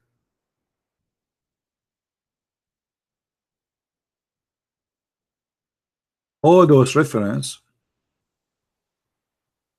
saying it clearly that Adam was a victim of Allah, and Muhammad is proud about that. Allah, do you blame me? Musa says he was debating Adam, which is funny. I mean, how they can debate if both are dead? But let it go. Muhammad, he say things. So Adam and Musa, they have an argument and the debate. And Musa says to him, because of you, we are kicked out of heaven. Adam said to him, you Moses, you are favored by God. He spoke to you. He wrote the Torah for you by his hand.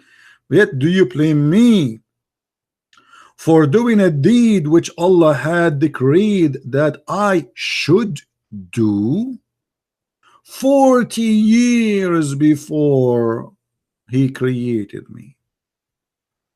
Decreed that I should do.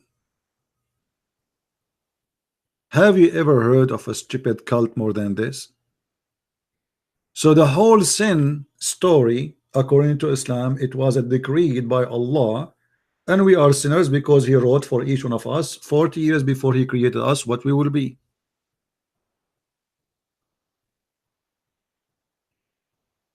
How that can be from God? This is not about knowing the future. This is about decreed what I should do. A Muslim, he tried to play game. He says to you, oh, this is about God. He knew the future. This is not about knowing the future. This is about writing the future. Decreeing the future, which you should do. You cannot escape.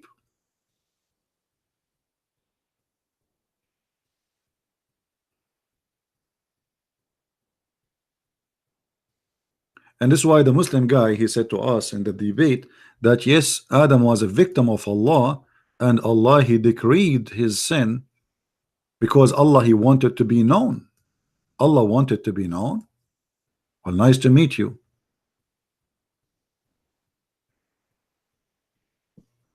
Just because Allah he wanted to be known, he make us commit sin, and he for us to commit sin. In different hadith, Muhammad he said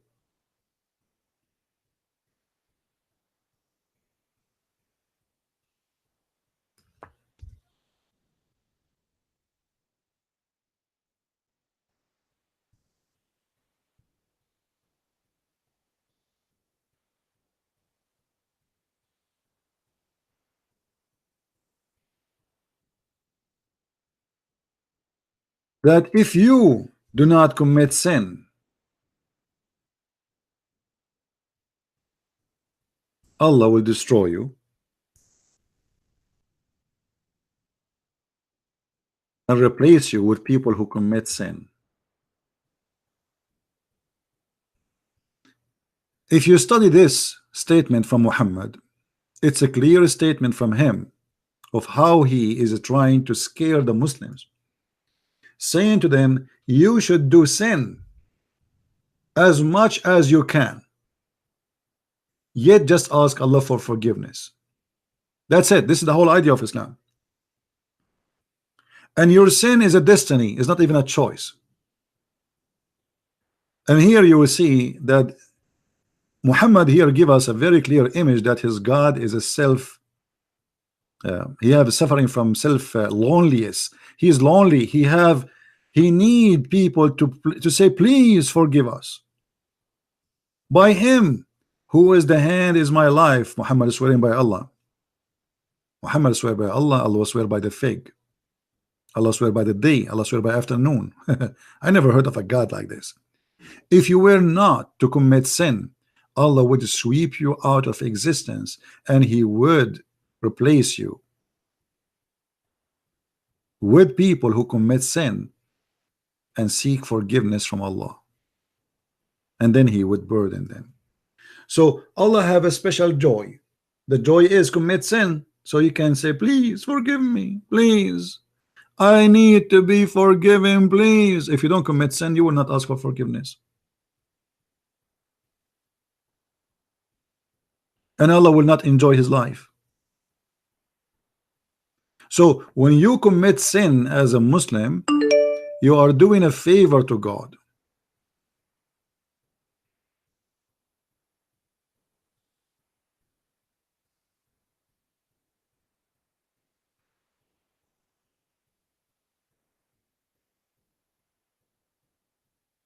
How silly, how stupid this cult is.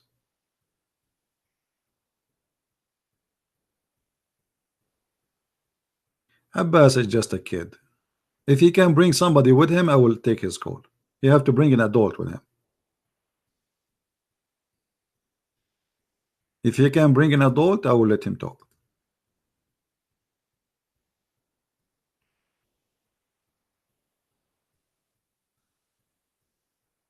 I am not Muhammad who enjoy playing with kids. You remember the Prophet when he saw one of his companions, they were going to steal some money from the neighbors, and in their way back, the man, he want to go home fast. So Muhammad, he said to him, why you are rushing to go home? The guy, he said, I am newly married, which means he missed his wife. Muhammad, he said to him, why did you marry a widow? Did you marry a woman she is not a virgin, or you didn't marry a little child? The man, he says, well, I married a widow. Muhammad said, why you stupid, you do that? Why you don't marry a young girl so she can play with you and you can play with her? Muhammad, he encouraged a man to marry Aisha again, a girl with some dollies and Barbies.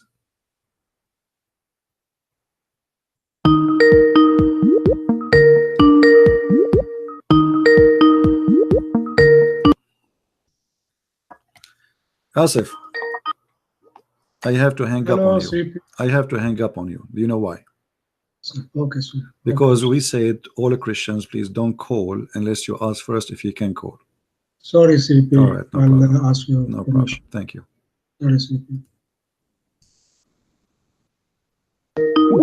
Yes, Ahmed, why you are calling again? Yeah, okay, I'm calling because you are saying nonsense, man. Why? Okay, here we go. A man, his name is Jabir, and he married a woman, she is a widow. And your prophet saying to him, why you don't marry a little baby so you can sport with her?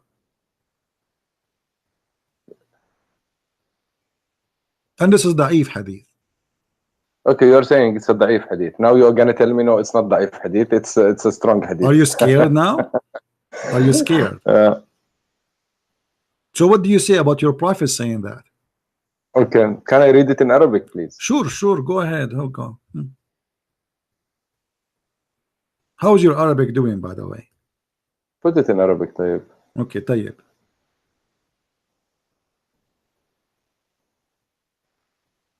Hello, Christian. I put it for you in Arabic. Go, read. Wallah, wait. Wait, please wait. Because you have you always like to hang up on the people. What I can do? I mean, I lose my patience with kids. But this, I want to address 2 points or 3 points before you close. No problem. Let's finish this one and you can go. حدثنا آدم حدثنا شعبة حدثنا محارب قال سمع بن جابر بن عبد الله رضي الله عنهما يقول تزوجت فقال لي رسول الله صلى الله عليه وسلم ما تزوجت فقلت تزوجت ثيبا, which means he married someone who was divorced. فقال ما لك وللعذارى ولعابها فذكرت ذلك لعمرو بن دينار فقلت عمرو سمعت جابر بن عبد الله يقول لي رسول الله صلى الله عليه وسلم هلا جارية تلاعبها وتلاعبك. Right. So your prophet saying what? That why you don't marry someone so you can, she is a virgin, so you can play with her. Explain to us how it's different to play with the virgin and why he cannot play with the women she is a widow or she is divorced. Okay. And it says Jariya, which means a young girl. So why your prophet advising a man who is already married? You are married, right, Ahmad?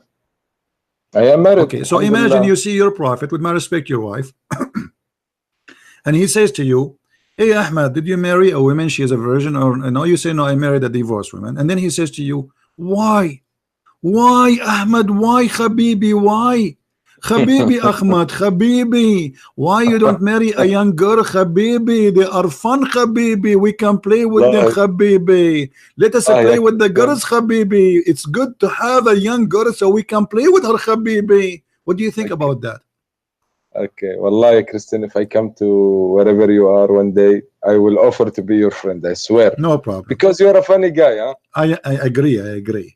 Habibi, but forget about me, funny guy. It's the funny is your prophet here. I mean, the guy is happily married. He wanna go and see his wife. What the business of Muhammad? Okay, why you have a problem with this verse? Can you tell me? If I okay, with my respect, your family. Again, I'm not insulting. Thank you very much for. Let us say, your sister is married to a guy. His name is Jabir. And then I am a prophet Muhammad, and I said to Jabir, hey Jabir, why you married the sister of Muhammad? Habibi, Jabir, what's wrong with you? Marry a child. Habibi, married a child, a young child, Habibi. So it's fun, so we can play with them. And you are saying to me, what's the problem? Be honest, you will not be angry. You will not be angry if somebody is saying that to your brother-in-law. I will be honest. First of all, theoretically, I don't know where you bring this from. You will say now it's sahih, maybe not. There is 6,000 saying or hadith from Rasulullah. Now 1, 2. What is the problem with this? Okay, one guy is telling one guy, why you married a 30 years old woman when you can marry a 20 years old woman? My friend, so what is the problem? My friend, okay, hold on. First of all, he didn't say child. You are taking a child. No, it says Jariya. It's a child. It's a young female. Secondly, you are saying what's wrong? I mean, a guy, he is married. Why you are tempting him? You are tempting the man to leave the wife he have and to look for a child, and the purpose is what? Is not to have a family, it's just to play with her. Is that ethical for you? Be honest with me, Ahmad. Is that I am honest with you, I am honest with you. My question, my answer to you will be as I told you, I don't know where is this hadith. This is the first time I heard it. Second of all, you are talking about ancient Arabs, man. It's the same point you talked to me about Aisha yesterday. He married her, you said it at 6. There is people saying at 9. You don't know, people, and even Jewish people, even 1,000 years before Muhammad, they were getting married at 6 and 7 and 8 and 9 and 10. My first huge woman at my first wife was an embryo. Your first wife what? Was an embryo. What does that mean? Sorry, I didn't understand. Before she was born, I get married to her. And we have babies before she was born. I mean, what are you talking about, man? Listen, here we go. We have an ethical problem here. What is the business? The man is not complaining. The man is not complaining. He is happily married. He want to go and see his wife. Why the devil? This is the devil. Why the devil is tempting the man to leave the wife he have and he is happy with her and to go and to find a child, and the purpose is what? It's just to have fun. Okay. Why don't you talk about Muhammad when he said, don't kill a tree, don't kill a woman, don't kill a old man? Did Muhammad kill trees? Did Muhammad kill trees and burn trees? No, he didn't. What if I show you what you will do? What? Maybe you will show me an incident, maybe because there was a tree between two guys and then he took it. What about your prophet? Not only cutting trees, not only burning trees, he is cutting necks of people. Not only that, what about your prophet? He dig the grave of dead people. I will ask you about this guy, the one who cut his neck. I will ask you, I will tell you, why did he your prophet cut the trees, yes or no? I never heard about him. Look like you never heard of anything. No, this is what I'm saying. What you are saying, I never heard about it. This is what I want to tell you. Do you see what you are saying in Muslim community? Do you see that we slave people now? Do you because see you that cannot, you cannot. You cannot. If you can, you will. If you can, because now the Muslims are not a major power in the world. You cannot. You cannot. And when you can, you do. And this is what happened in Syria. How many slaves you have in Syria? How many slaves you have in Iraq? How many slaves you have in Mauritania? Mauritania now the biggest Islamic country in the world for slavery. More than 80% of the population are slaves. Okay. Have you ever heard of a country 80% is slaves? So I'm asking you now. Christian. When ISIS they enslave people, did they do exactly what Muhammad did? Okay, Wallah, ya Christian, to be honest, I went to Syria. I didn't see slavery.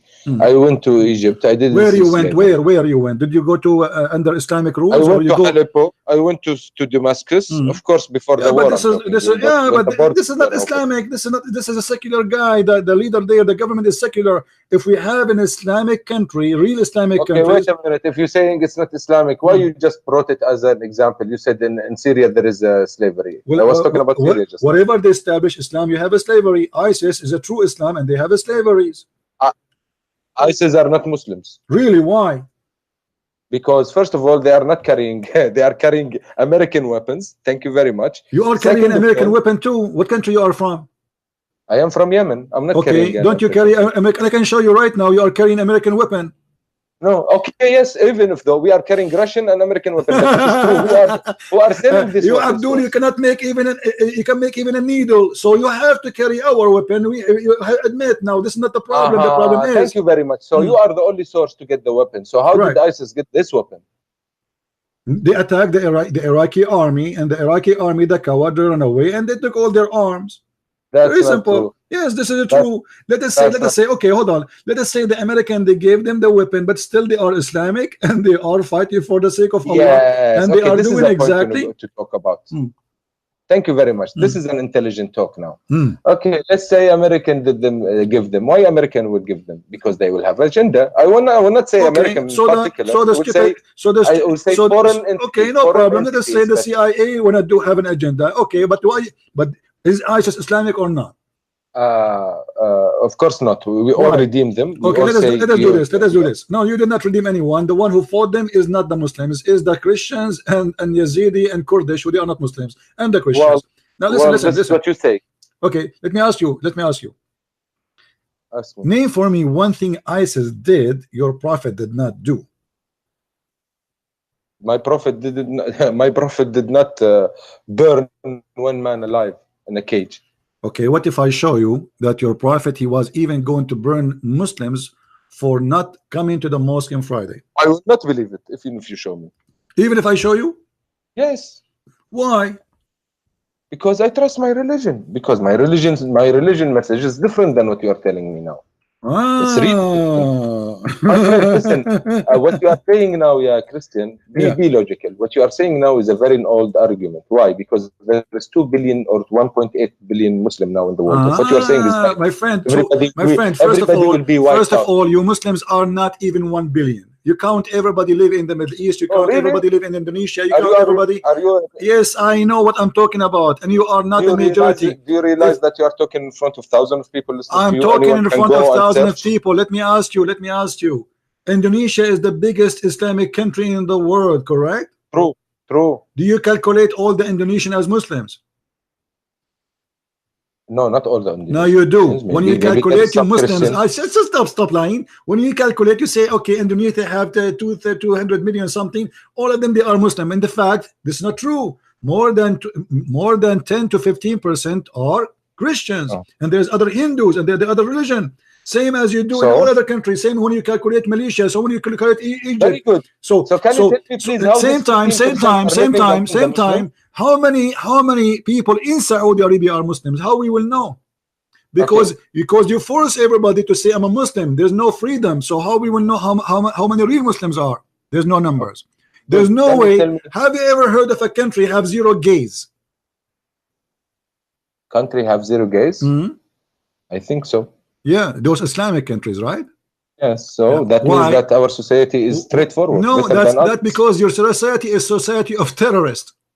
Oh, sorry. Okay, Yeah. tell me one thing. Okay, don't tell me something. No, listen. You want to talk? If No you problem. give them freedom, and then you will see that how many gays you have, and then we will find how many Muslims you have. So you cannot count how many people they are there unless we give them a freedom. Can I ask you a question? Don't about now. Let us go Indonesia? back. You said your prophet did No, not no. burn. You are just. You said just your jumping the prophet gun every time. did not order to burn. What if I show you the hadith? Okay, wait a minute. How Indonesia? You were talking about Indonesia. 15% of them are not Muslims. You said.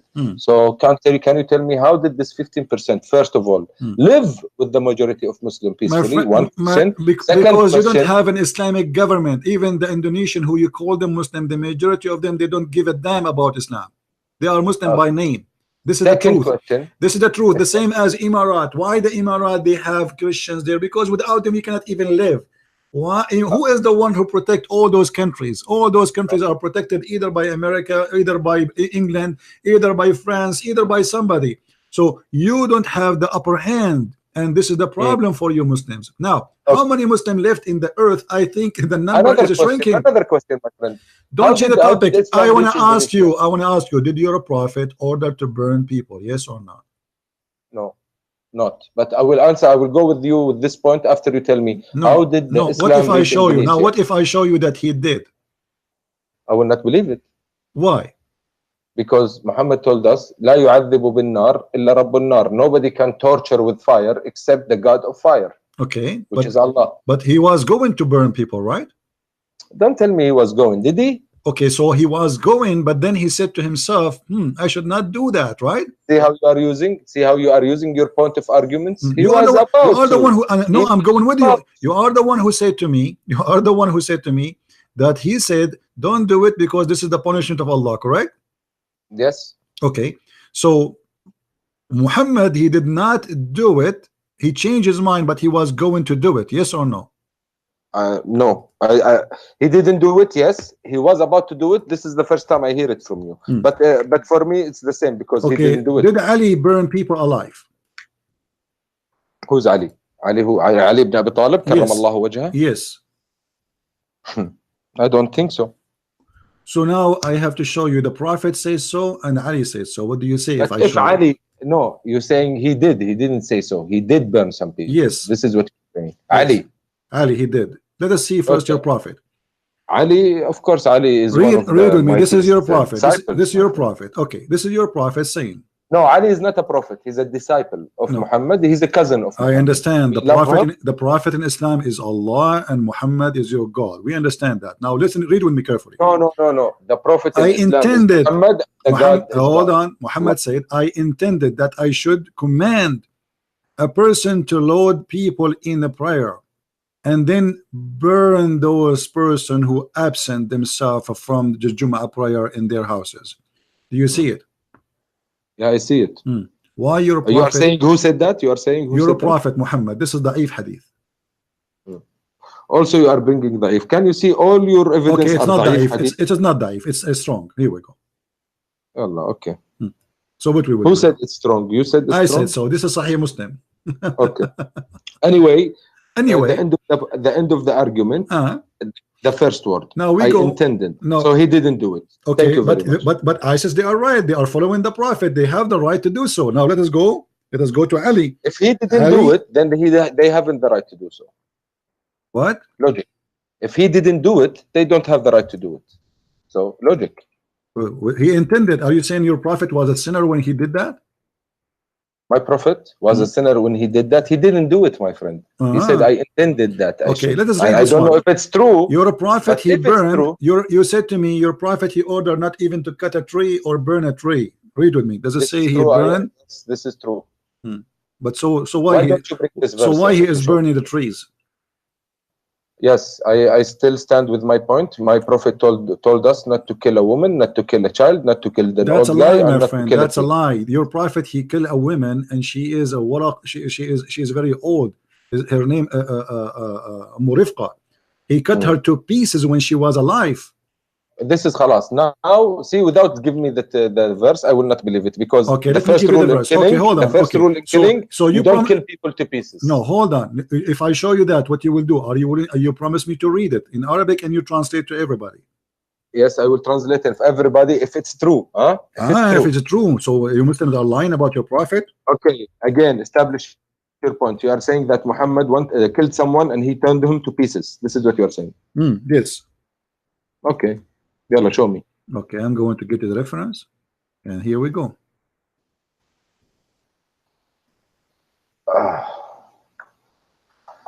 Let me refresh the page again.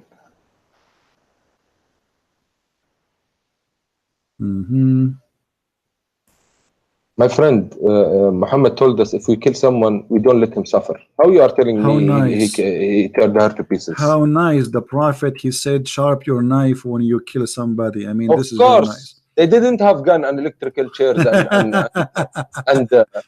whatever. The peaceful way to kill someone is to cut his neck.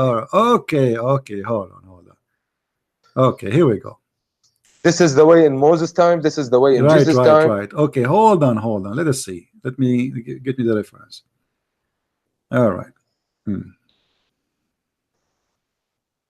The peaceful way to kill someone, cut his neck, so he won't suffer. Okay. Yes, it's savage because now we have gun and technology. It can be faster and easier, but they didn't. All right. I want you to read with me the following, please. I wish if you can please send me your link again, because I don't know why it's going to old videos. Okay, here we go. Look with me in the screen. فتح الباري شرح صحيح البخاري. Did you send me the link? You didn't see in the screen? No, wallahi, I'm sorry, I didn't. Guys, is the screen coming to you? Okay, now I can see. Okay. Yalla, go ahead. All right. So this is your Islamic book. This is your Islamic website. And just showing you what is there. Now we go down. Bab غزوة بني حارثة. This is also you are reading from hadith, huh? So what? All Islam is hadith. The Quran is a hadith too, right? No problem. The Quran is a hadith. Okay. Let us see how he killed Qirfa. No, Quran is the word of God. I will show you that the Quran is a hadith. Even the Quran says that. Allah, your God, saying that. So why you are fabricating things? Hadith is the word of Muhammad. How come Quran is that? Okay, no problem. Okay. Let us see what it says here. Okay.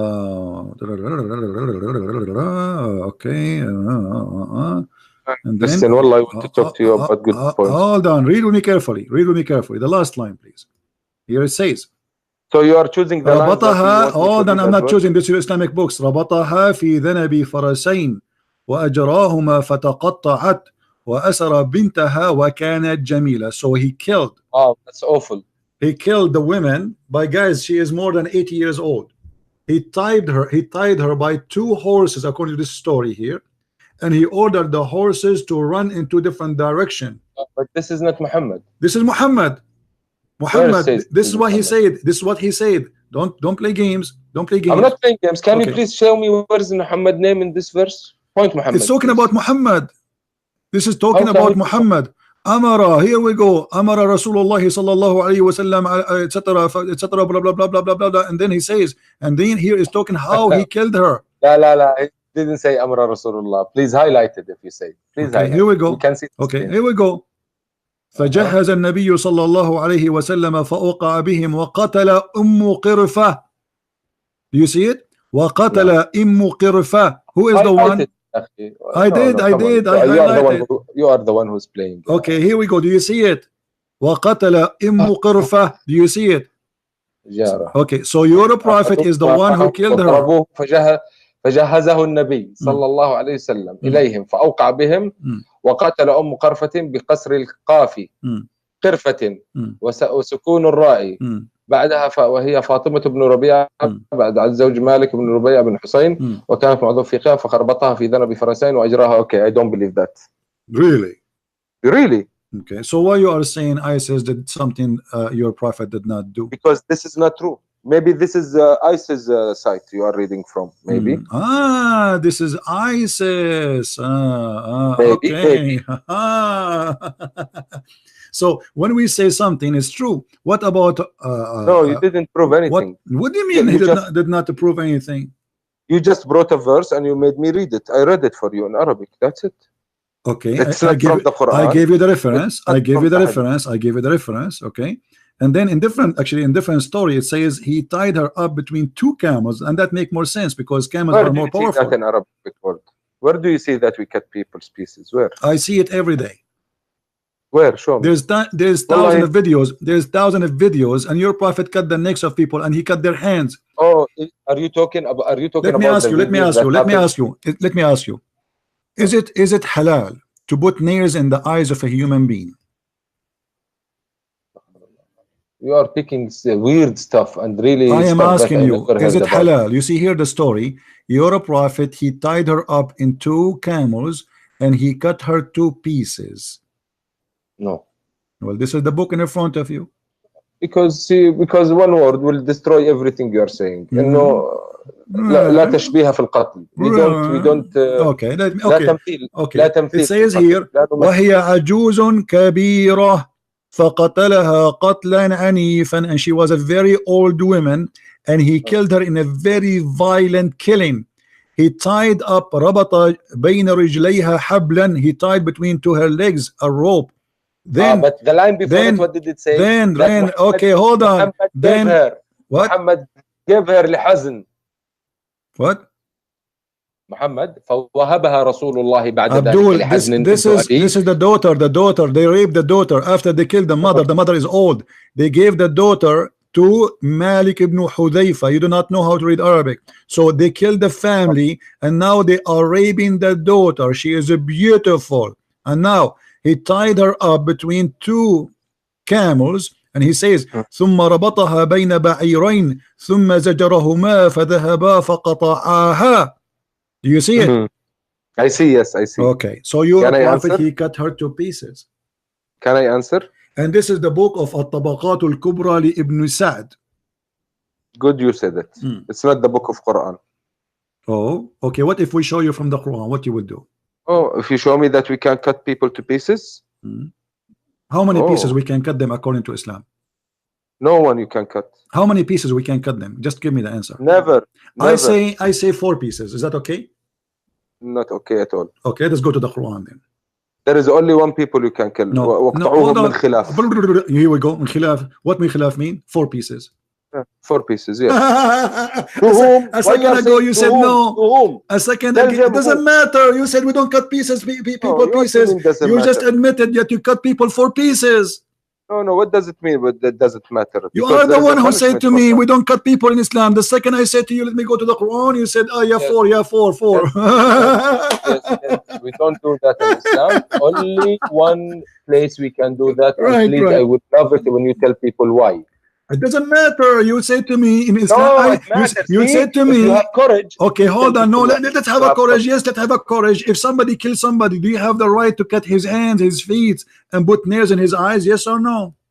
You didn't answer my question. In the same way, you put this verse in the screen to everybody here. Please, I want you to tell everybody why we do this. Why? Why we do this? Only this particular incident that we can cut 4 pieces. Like why? what? What take is the hands what and is take the legs. incident? What Why? is the incident? What is the incident? No. You take the claim. You tell me why. I will show you a story. Is that okay? Yes. Okay, I'm gonna ask you. If somebody killed one of my family, do I have the right to cut his hands and his feet and put nails in his eyes? You have the right to kill him. To kill him only? Yes. But not to torture him. No. Why? No, I'm talking about myself. If someone kill my family, I'm talking about Islam. I don't you know. as a Muslim, according to Islam. If As a somebody Muslim, killed, العين بالعين والسن بالسن. okay, so what is the eye for an eye? You killed the guy. Do you have the right to cut his hands and his feet and put nails in his eyes? Yes or no? Yes, there is one incident you can do that. What is the incident?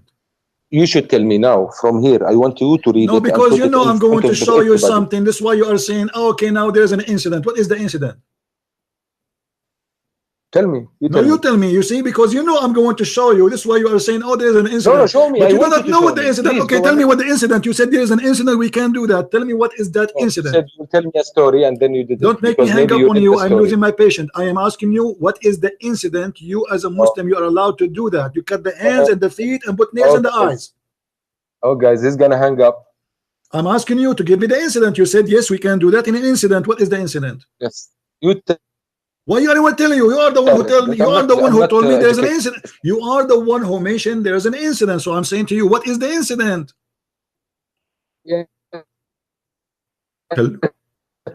Huh?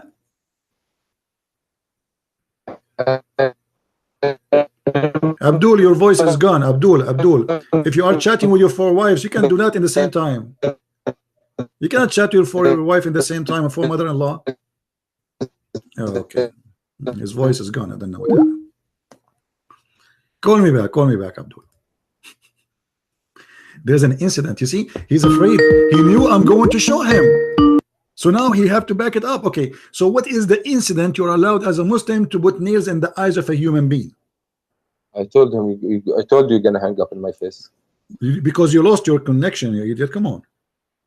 Did I lose my connection? Yes. Sorry. Now I'm asking you, what is the incident you are allowed to cut the hand of a human being and cut his feet and put nails in his eyes for killing a human being?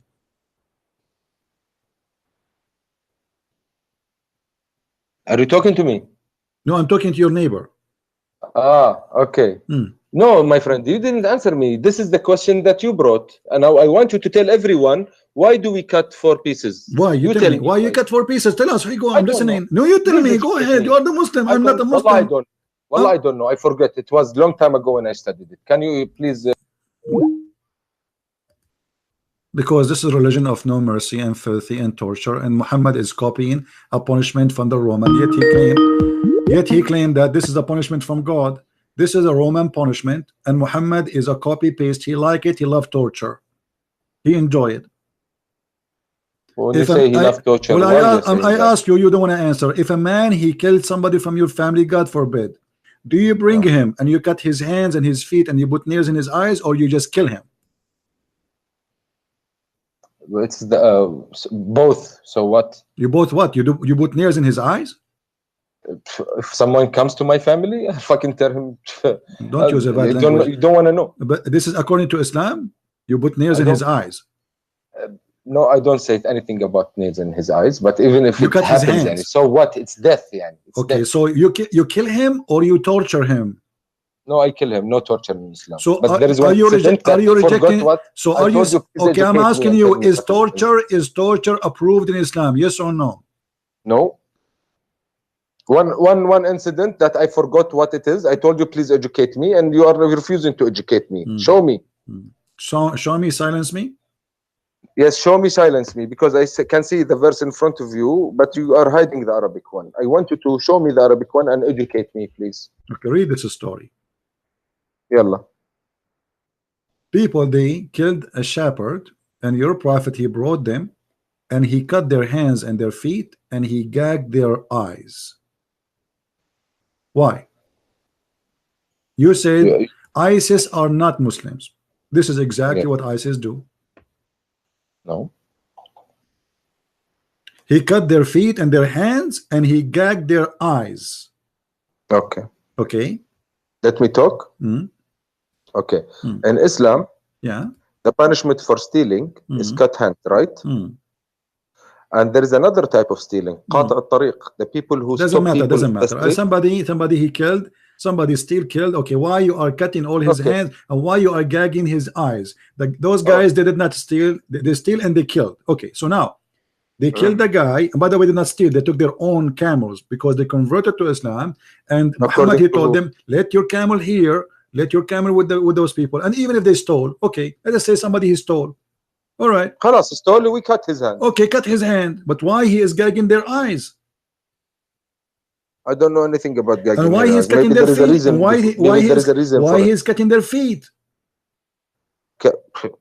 There is the only way you cut your feet if you stole it in the road. If you stop someone and you stole everything from him. No, this is a lie. Cutting the hand is first time. Then you cut the other side of the feet if he stole second time. And then you cut the other hand if he stole the third time. And then you cut the other feet in the fourth time. Those people, they did it once. So why he killed, why he cut their hands, all of it, and their feet, and in the top of that he gagged their eyes and he did them die slowly under the sun. You need to ask a scholar about that, a judge, an Islamic judge. I don't know. Do you enjoy torture? I don't know at all. If you have a dead person in front of you, do you enjoy cutting his fingers? Of course not. Why the Quran then says you kill the kuffar and you cut their fingers? You kill the kuffar is a different thing because it was in the context of war. We had a war with them. Yeah, so, but why you want to cut their fingers? I don't know. You also have to ask an Islamic judge why. What is the reason? Okay. Maybe they did something. Nice to meet you. We just prove that ISIS are right. They are following the Prophet orders. They cut fingers of people to torture them. This is Quran. They cut necks. They cut hands. They put nails in the eyes. They cut fingers. This is Islamic. It's 100% Islamic. They rape women. They kidnap children. They ask for ransom.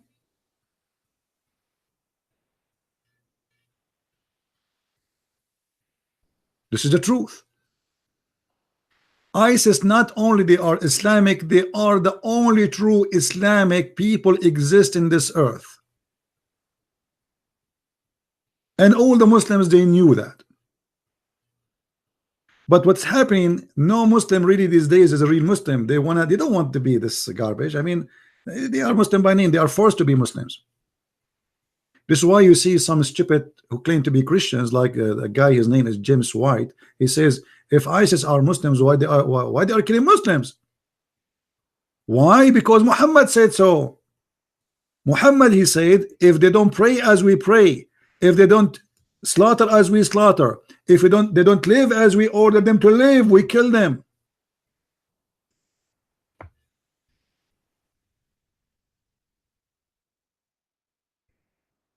Converting to Islam doesn't make you a Muslim unless you practice Islam, and that have to be done as Muhammad said. Read carefully. Even if you don't slaughter as Muhammad is slaughter, if you don't pray the same as Muhammad he pray, if you don't pay the zakat, if you break anything, he will kill you. All those hadith are sahih. I have been ordered to fight the people till they say none has the right to worship but Allah. Okay, they say that. Not enough. And if they say so, pray like our prayer, face our qibla, slaughter as a slaughter, and then their blood and their property is sacred from us. A criminal. He is literally a criminal. He says, either you agree with me, I will kill you. If you do all of this, then you are protected by me, from me. But still, if you break any of them, I will kill you still. Do you see it? Unless it is, except it is legal. Legally approved by Allah. What is that? And this is why ISIS, they kill Muslims. Because for them, they are not Muslims no more. They are kuffar.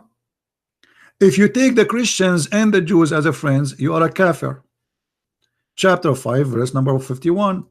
Whoever take them as a friend, he is one of them.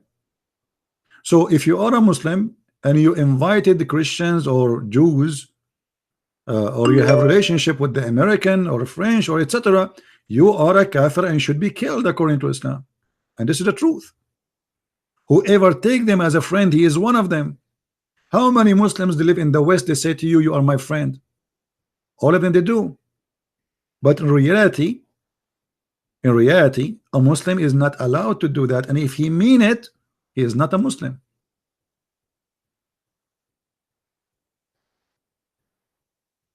Do you see it? If you take them as a friend, you are one of them. What does that mean? That means you became an apostate. Is that me saying that? No, this is the Quran.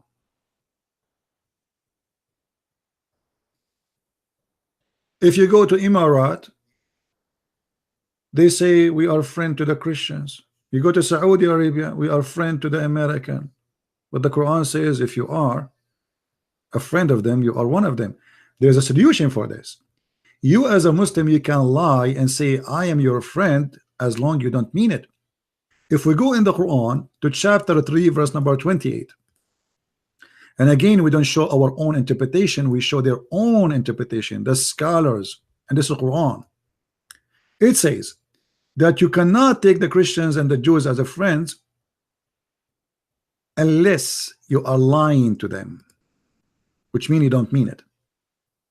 So you speak to them in a friendly way, but in your heart is dislike this. Chapter 3 verse number 28, the interpretation of the cousin of Muhammad himself. It says clearly you cannot take a friend from the Christian and the Jews.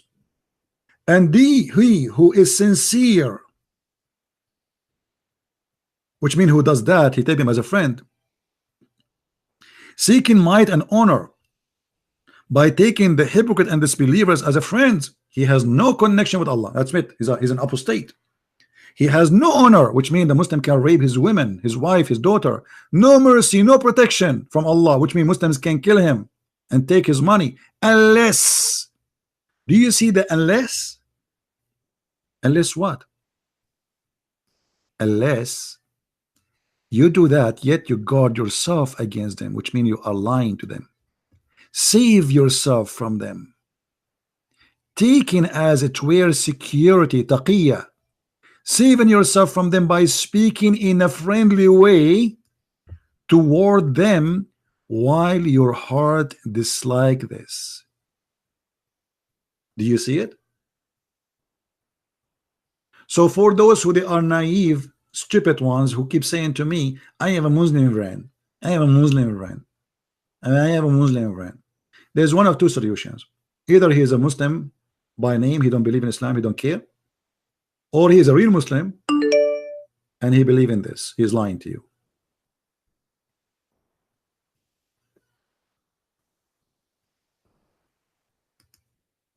For me, like now I heard this Ali, he's saying he would like to be my friend. I cannot, you cannot fool me. I know you will not take me as a friend. It's against your religion. To take me as a friend for real, that will make you not a Muslim no more.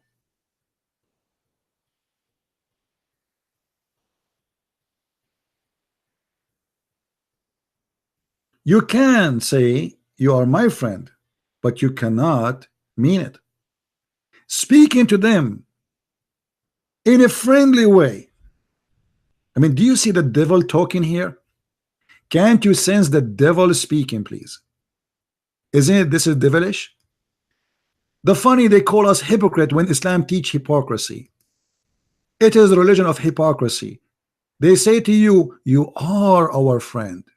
You can do that while your heart dislike this. So what they have in their heart? Hatred.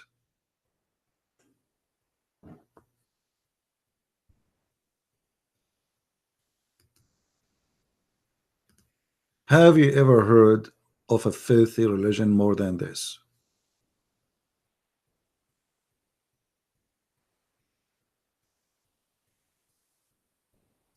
Muhammad al-Ansari. We have a hero here.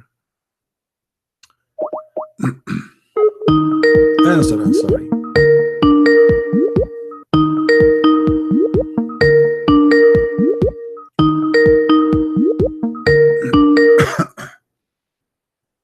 Yes, Abdul. You want to debate me about the Trinity? Are you there? What a Christian Prince. I'm fine, brother. How are you? Fine, and you? So what do you think about what we are saying? Always lying and lying. Huh? Like always. What do you mean lie? I'm reading in front of me. This is Tafsir ibn Abbas.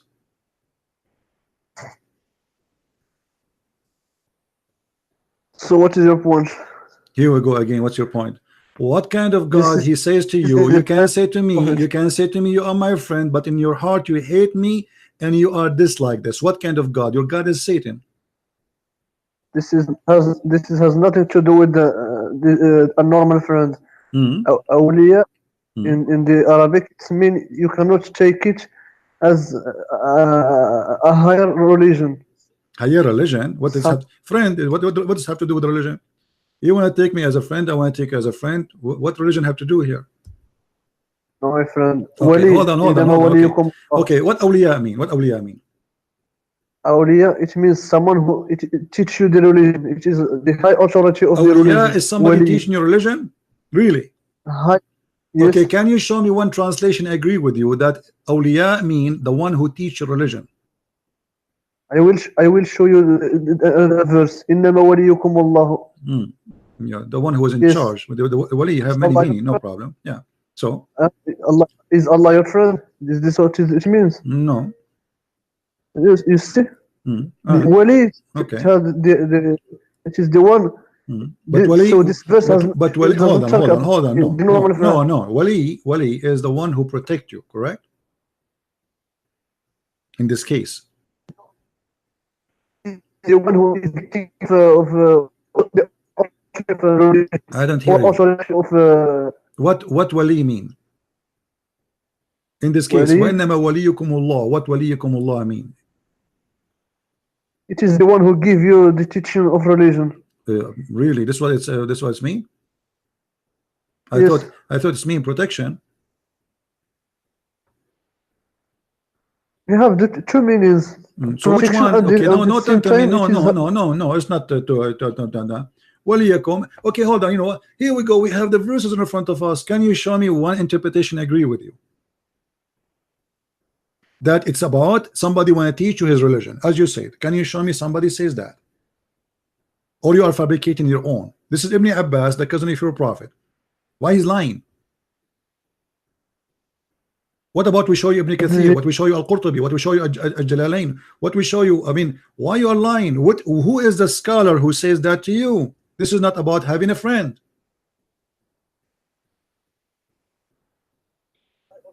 What did he say? Did he say first? I'm asking you, what is why the scholars agree with me, but you don't agree with you? No, none of them agree with you. No, agree with me. Here we go. It says take them not as a friends. This is Ibn Abbas, the cousin of your prophet. Do you see the word of friends? It doesn't say here anything about teaching them religion. Nowhere it says that. You are fabricating a lie. It says, and the one who, listen, it says that the one who became mighty and honorable, in reference to the believer who are sincere, who does seek might and honor by taking the hypocrite and the disbelievers as friends, not as teacher in religion. He who do that, he has no connection with Allah, has no honor, mercy, or protection from Allah, unless you guard yourself from them, speaking to them in a friendly way, but in your heart you hate them to death. So why you are lying? You are saying those about people who want to teach your religion. Why you are a liar? Why? It is why he say without the Muslims? So you can take him as a friend if there are Show me. Can you tell me why here did not mention anything about somebody want to teach your religion? It's speaking only about somebody want to take you as a friend. Why the cousin of Muhammad, he missed the point you mentioned? Why he's stupid? He do not know Islam and you know better than him? Can you go to the dictionary Arabic? And Yeah, search dictionary. what the This meaning is of your holy? interpretation. What's wrong with the interpretation of the scholars of Islam? And this is the cousin of your prophet. Are you saying Ibn Abbas is an idiot? It is you who is idiot. You Okay, so why you don't misunderstand agree what with he Ibn wants to Abbas say. then? Why you are saying he is wrong? Because you say this is about awliya, mean teaching your religion. Ibn Abbas saying this is about taking the disbelievers as a friends. Which one of you is telling the lie? It is meaning a friend, but what is a kind of a friend? I don't understand. It's meaning a friend, but it's means something else, right? Okay, get lost. Do you see why I don't talk to you? You're just a kid. When you say something to me, you have to prove it. This is the only scholar, your prophet, he named him to explain the Quran. He named other four to take the Quran from them, but he named this guy to explain the Quran. And as you see, it says it clearly, the one who take them as a friend. The same for chapter 5 verse number 51. And by the way, there's many verses in the Quran speaking about not to take Christians and Jews as friends. And not only that, even your family. What about chapter 9 verse number 23? Even your family, your father, your sons, you cannot friend them if they are not Muslims. Read with me and laugh at this liar. O who you believe, choose not your father nor your brothers who are in Mecca from among the disbelievers for friends in religion if they take a pleasure in disbelief. Because according to Islam, you cannot take a friend from different religion. He's a kafir, but he is your father and he is your brother. You cannot. For they choose disbelief. What the problem? They choose disbelief. But here the problem is, we will take them as friends. We are not going to take them as rabbi. They are just friends. But this is my father. Still you cannot. And the one who take them as a friend in the religion of Islam, he is a wrongdoer. He is like them. He is a disbeliever.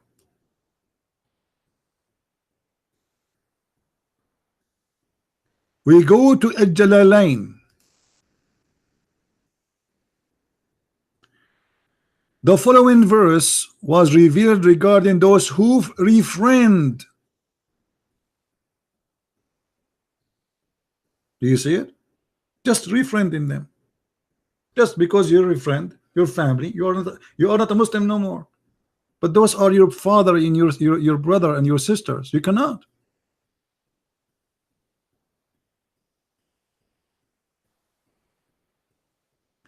They lie to you non-stop, but they cannot do that with us.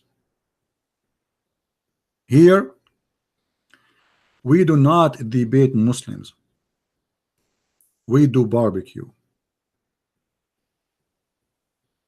This guy is saying to me I'm lying. Let us call this guy. I think this guy, he like attention. Yes, Abdul, why I'm lying? Yes, you're misinterpreting the verse that you're Hold reading. on. Which I am the one who misinterpreted. It's in front of you. That's not my interpretation. I'm reading. Yes, first of all, it's saying do not befriend the Muslims in Mecca. First of all, it's talking about Mecca at the time. So what? Because they were enemies. First of all, the verse never mentioned the word Mecca. The interpretation here, this is about what happened at that time, because at that time they were Mecca, but the verse never mentioned the word Mecca, correct? The verse, I don't know if it did. Don't be a turkey now. Does the verse says that this is only for the case of those who are in Mecca? I don't know. Maybe I don't know. No, it doesn't say that. Secondly, if the story is telling you about who they were talking at that time, that will not change the fact that Allah is saying, "Oh, who you believe, take not your fathers and your brothers as friends." He didn't say from now until the coming March. He didn't say temporarily. He didn't say. He said it clearly, because they are kuffar. Correct? Yes, that's yes. Okay, so as long they are kuffar, we cannot take them as a friends. Do you agree? Yes. Okay, so if they stay kuffar until now, still we cannot take them as a friend. Do you agree? Yes. So why you are saying to me I'm lying, you idiot? I know, because you didn't show the verse. Turkey.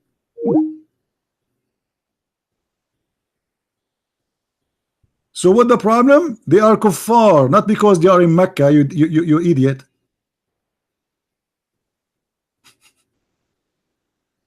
Don't take them as a friend. Your father and your brother.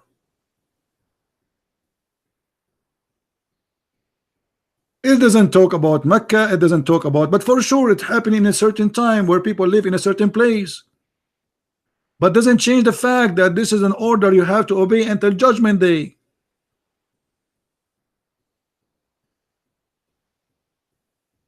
Turkey, big mouth, they say nothing. Look what Agha Abbas he said, just to show you how Agha Abbas is a silly. Agha Abbas, he have a degree in being silly. Let me tell you why. He said this is mean protection. This is mean don't take them in protection. Well, this is even more than a friend, because not every friend he protect you. That's mean those people are very good people. Correct, guys? Why somebody want to protect you unless he is more than a friend? You can have a million of friends, but when you have a fight, nobody stand next to you, because those are going to risk their life. That's mean the kuffar are good people and you Muslims are not. So as usual, Abbas, he put eyeliner but in the wrong place. Instead of putting it in his eyes like he's a prophet, he put it in his bum. You just got your prophet busted. That's mean those kuffar are better than you. They are not an enemy, they are protecting you. By saying Allah, he said don't take them as a protectors. Take a selfie where you put the eyeliner now. A followers of a prophet who do put eyeliner 3 times a day when it be pretty. Yeah. Anyway, guys, I think we have enough for today. Did we have a good time? Until now, we did not find one Muslim tell us why and what is the where is the knowledge of the prophet come about farting. You forgot, you know, we mentioned talking about farting, and the prophet who have a lot of knowledge, man. He spent the whole, I mean, you can make like 20 books of hadith about farting. The prophet said farting, farting, farting. He is a very knowledgeable in farting. I believe somehow Muhammad, he graduated from a farting school or a farting university or a farting angel was teaching him, because he has endless knowledge in farting. And this is why when Muslims they call us, we don't hear words, they do gas.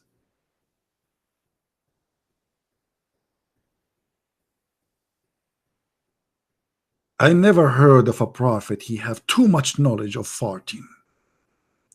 Hadith after hadith, story after story. Unbelievable how he knew this knowledge about farting. Fart upon you, fart around you, fart underneath of you. Allah, he gave the prophet endless knowledge in this case of farting. Actually, there's a guy, he made a master degree in Saudi Arabia. It's called the sounds of farting according to Islam. He analyzed the fart according to the prophet teaching. There's many kind of farting, and the prophet he covered them all, alhamdulillah. Not a single kind of fart the prophet did not mention. He is very, very knowledgeable. Brothers and sisters, If you have any question about farting, we are going to invite Prophet Muhammad next week. He will be our guest and he will take all your farting questions. And we will offer every citizen the right to ask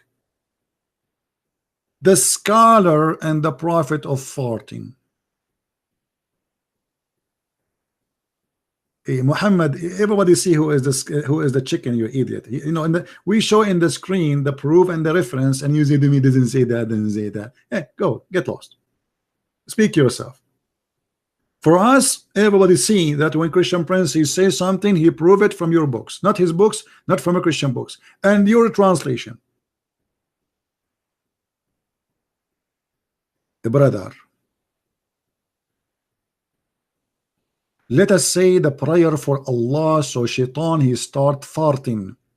Actually, I am going to buy a special camera who can record the farting of shaitan, and I will play Allahu Akbar, Allah, and shaitan start farting. I will record it. I will do a live broadcast next time I go online. Brothers and sisters, Prophet Muhammad is the one who discovered the reason for a global warming. It is the prayer for Allah and the ass of shaitan. A Muslim they pray, shaitan he fought. A Muslim he fought, Muslims they pray. Endless, eternal, internal connection. Always you have to connect things, and that explains why global farting is increasing. The Muslim they say to us they are more than a billion human being. So if every billion, if the Muslim billion human being they pray, I don't think even they are 300 million of them they pray. But let us say a billion human of them they pray. That means there's a billion shaitan. They are breaking wings 5 times a day. If you do the calculation, you will see how dangerous that is for a global warming. And that explains why we see tornado and hurricane, and why we see the ice is melting. It's because the Muslim prayer, brother. The Muslim they pray, shaitan he fought.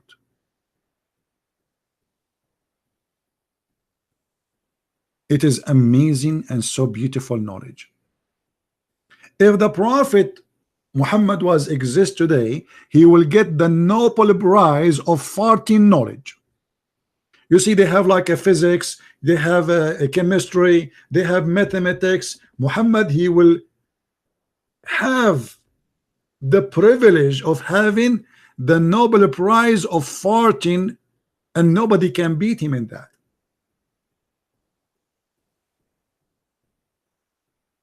Nobody even can be a competition in that field. And you are telling me that Islam brought nothing to mankind? The farting knowledge today we have, my friend, which is used for American missiles to go to the moon, which is based on the farting of shaitan and based on this hadith. If you remember, there's a guy from Egypt, he's a sheikh. He said that there is the Catholic Church. They heard the hadith about a fly if it fell down in your soup. The Prophet said, if a fly fell down in your soup, then dip it, and drink it. So those Catholic Church, they decide to expose the Prophet of Allah because they are the enemy of Allah. So they hired 2 scientists from Germany, and they were saying to each other, which means let us expose the Prophet. And then the surprise happened. After those 2 scientists start studying this, they discover an amazing, astonishing discovery that in that hadith there is a cure for AIDS.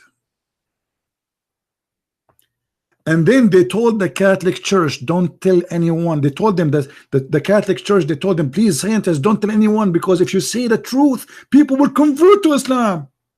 Please don't tell.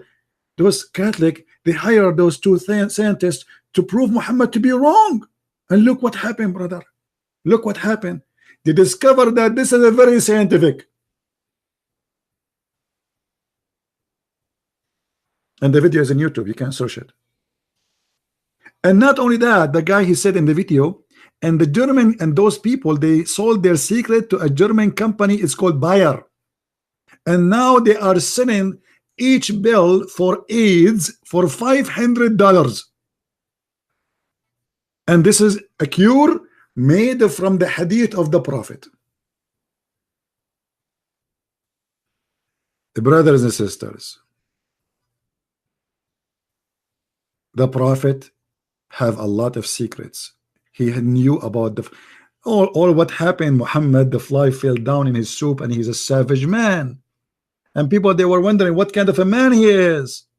The fly is swimming in your soup. Muhammad, look around. Said, okay, if a fly, brother, fell in your soup, dip it, and throw it away. Huh? Dip it. Because there is a disease in the right wing and an illness in the left wing. What? Must be true. Must be true. I want to say thank you for being here, and I want to thank all the Muslims who called us, and I encourage them to grow flies and dip it in their soup, because as you see, it's very healthy. Stop being hypocrite and buying antibiotic to fight your illness. Drink camel urine, follow the steps of the Prophet, force the fly to fall down in your soup, and please fart at the end of the prayer, not in the beginning. The wisdom of Allah and His Prophet cannot be hidden. Nobody can hide the truth.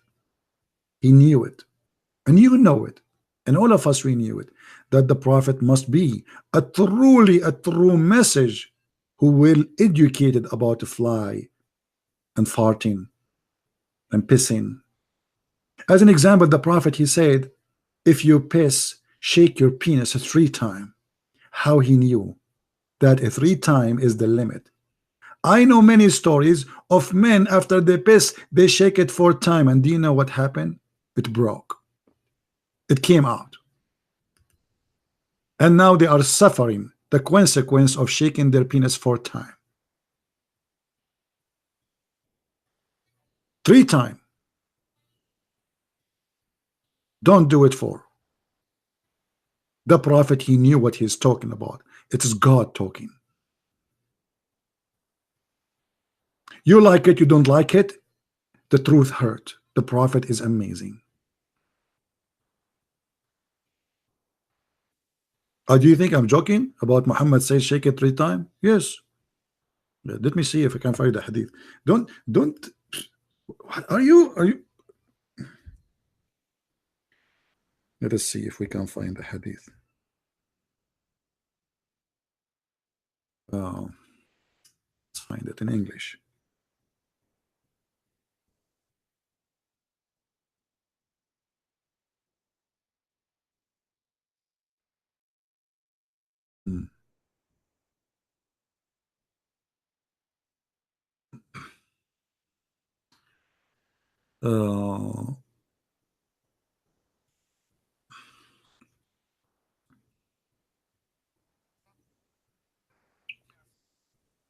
Where we can find it.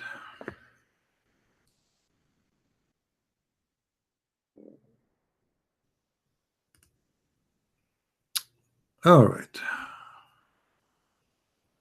Let us see.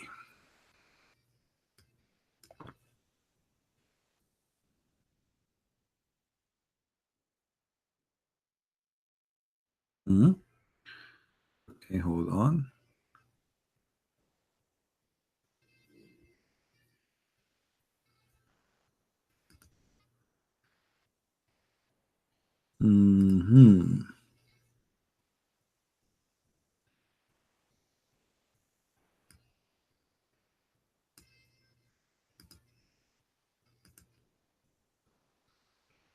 And try again. I have to find it. Here we go. Do you see it? Otherwise, they will say he's making things up. You know them. Allah Messenger SAWAFMAGOOOA aha said, when one of you passes urine, doesn't say that passes urine, it says you do piss, he should empty his penis 3 times. It doesn't say that. What empty his penis 3 times? I mean, have you ever heard of something like this? What do you mean in the translation, empty his penis 3 times? Hello? It says shake it 3 times. Guys, I have something to empty. I will be back in a few seconds, please. I mean, what? You have to empty his penis 3 times?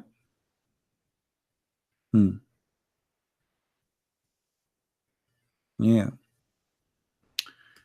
Let us see. Hold on. Let us see if we can find, because this is mentioned in different place, mentioned in Ibn Majah too. Okay.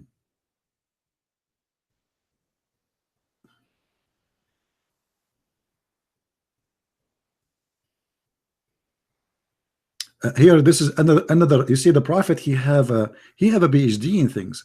Allah Apostle said, when you drink water, do not breathe in the vessel, and when you urinate, don't touch your penis with your right hand.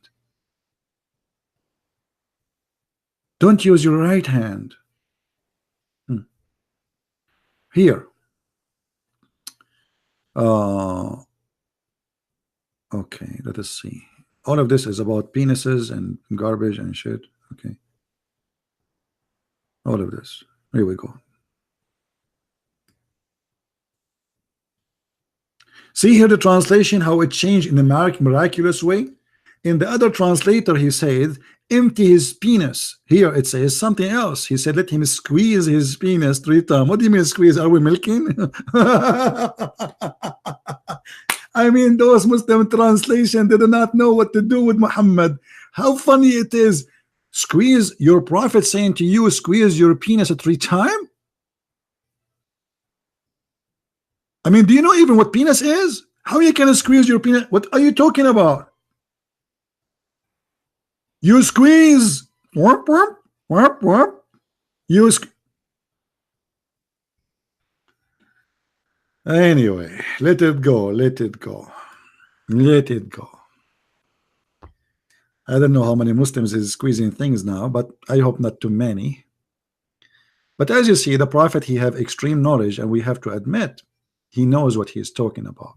He's not like a person who is bringing knowledge from somewhere. He is first-hand expert, and he been taught a special education by Allah. Allah, he sent the angel, and the angel sat with him and tell him, hey, don't squeeze your penis like this, squeeze it like this 3 times. Not four, no, let me hold it for you. How the angel was telling him those stories? I mean, this is garbage, this is stupid. God sending those messages to Muhammad about squeezing the penis? Allah is the penis teacher. In China, they call him master of penis. Thank you, my friend, for being here. May the Lord bless you, and I hope Muslims will see how stupid Islam is, and they will make their mind and decision. Islam is nothing but a stupid cult full of fictions and lies and evil, and we prove it every day. And I will see you soon again. Christ is Lord, Islam is false, and see you soon. Bye-bye.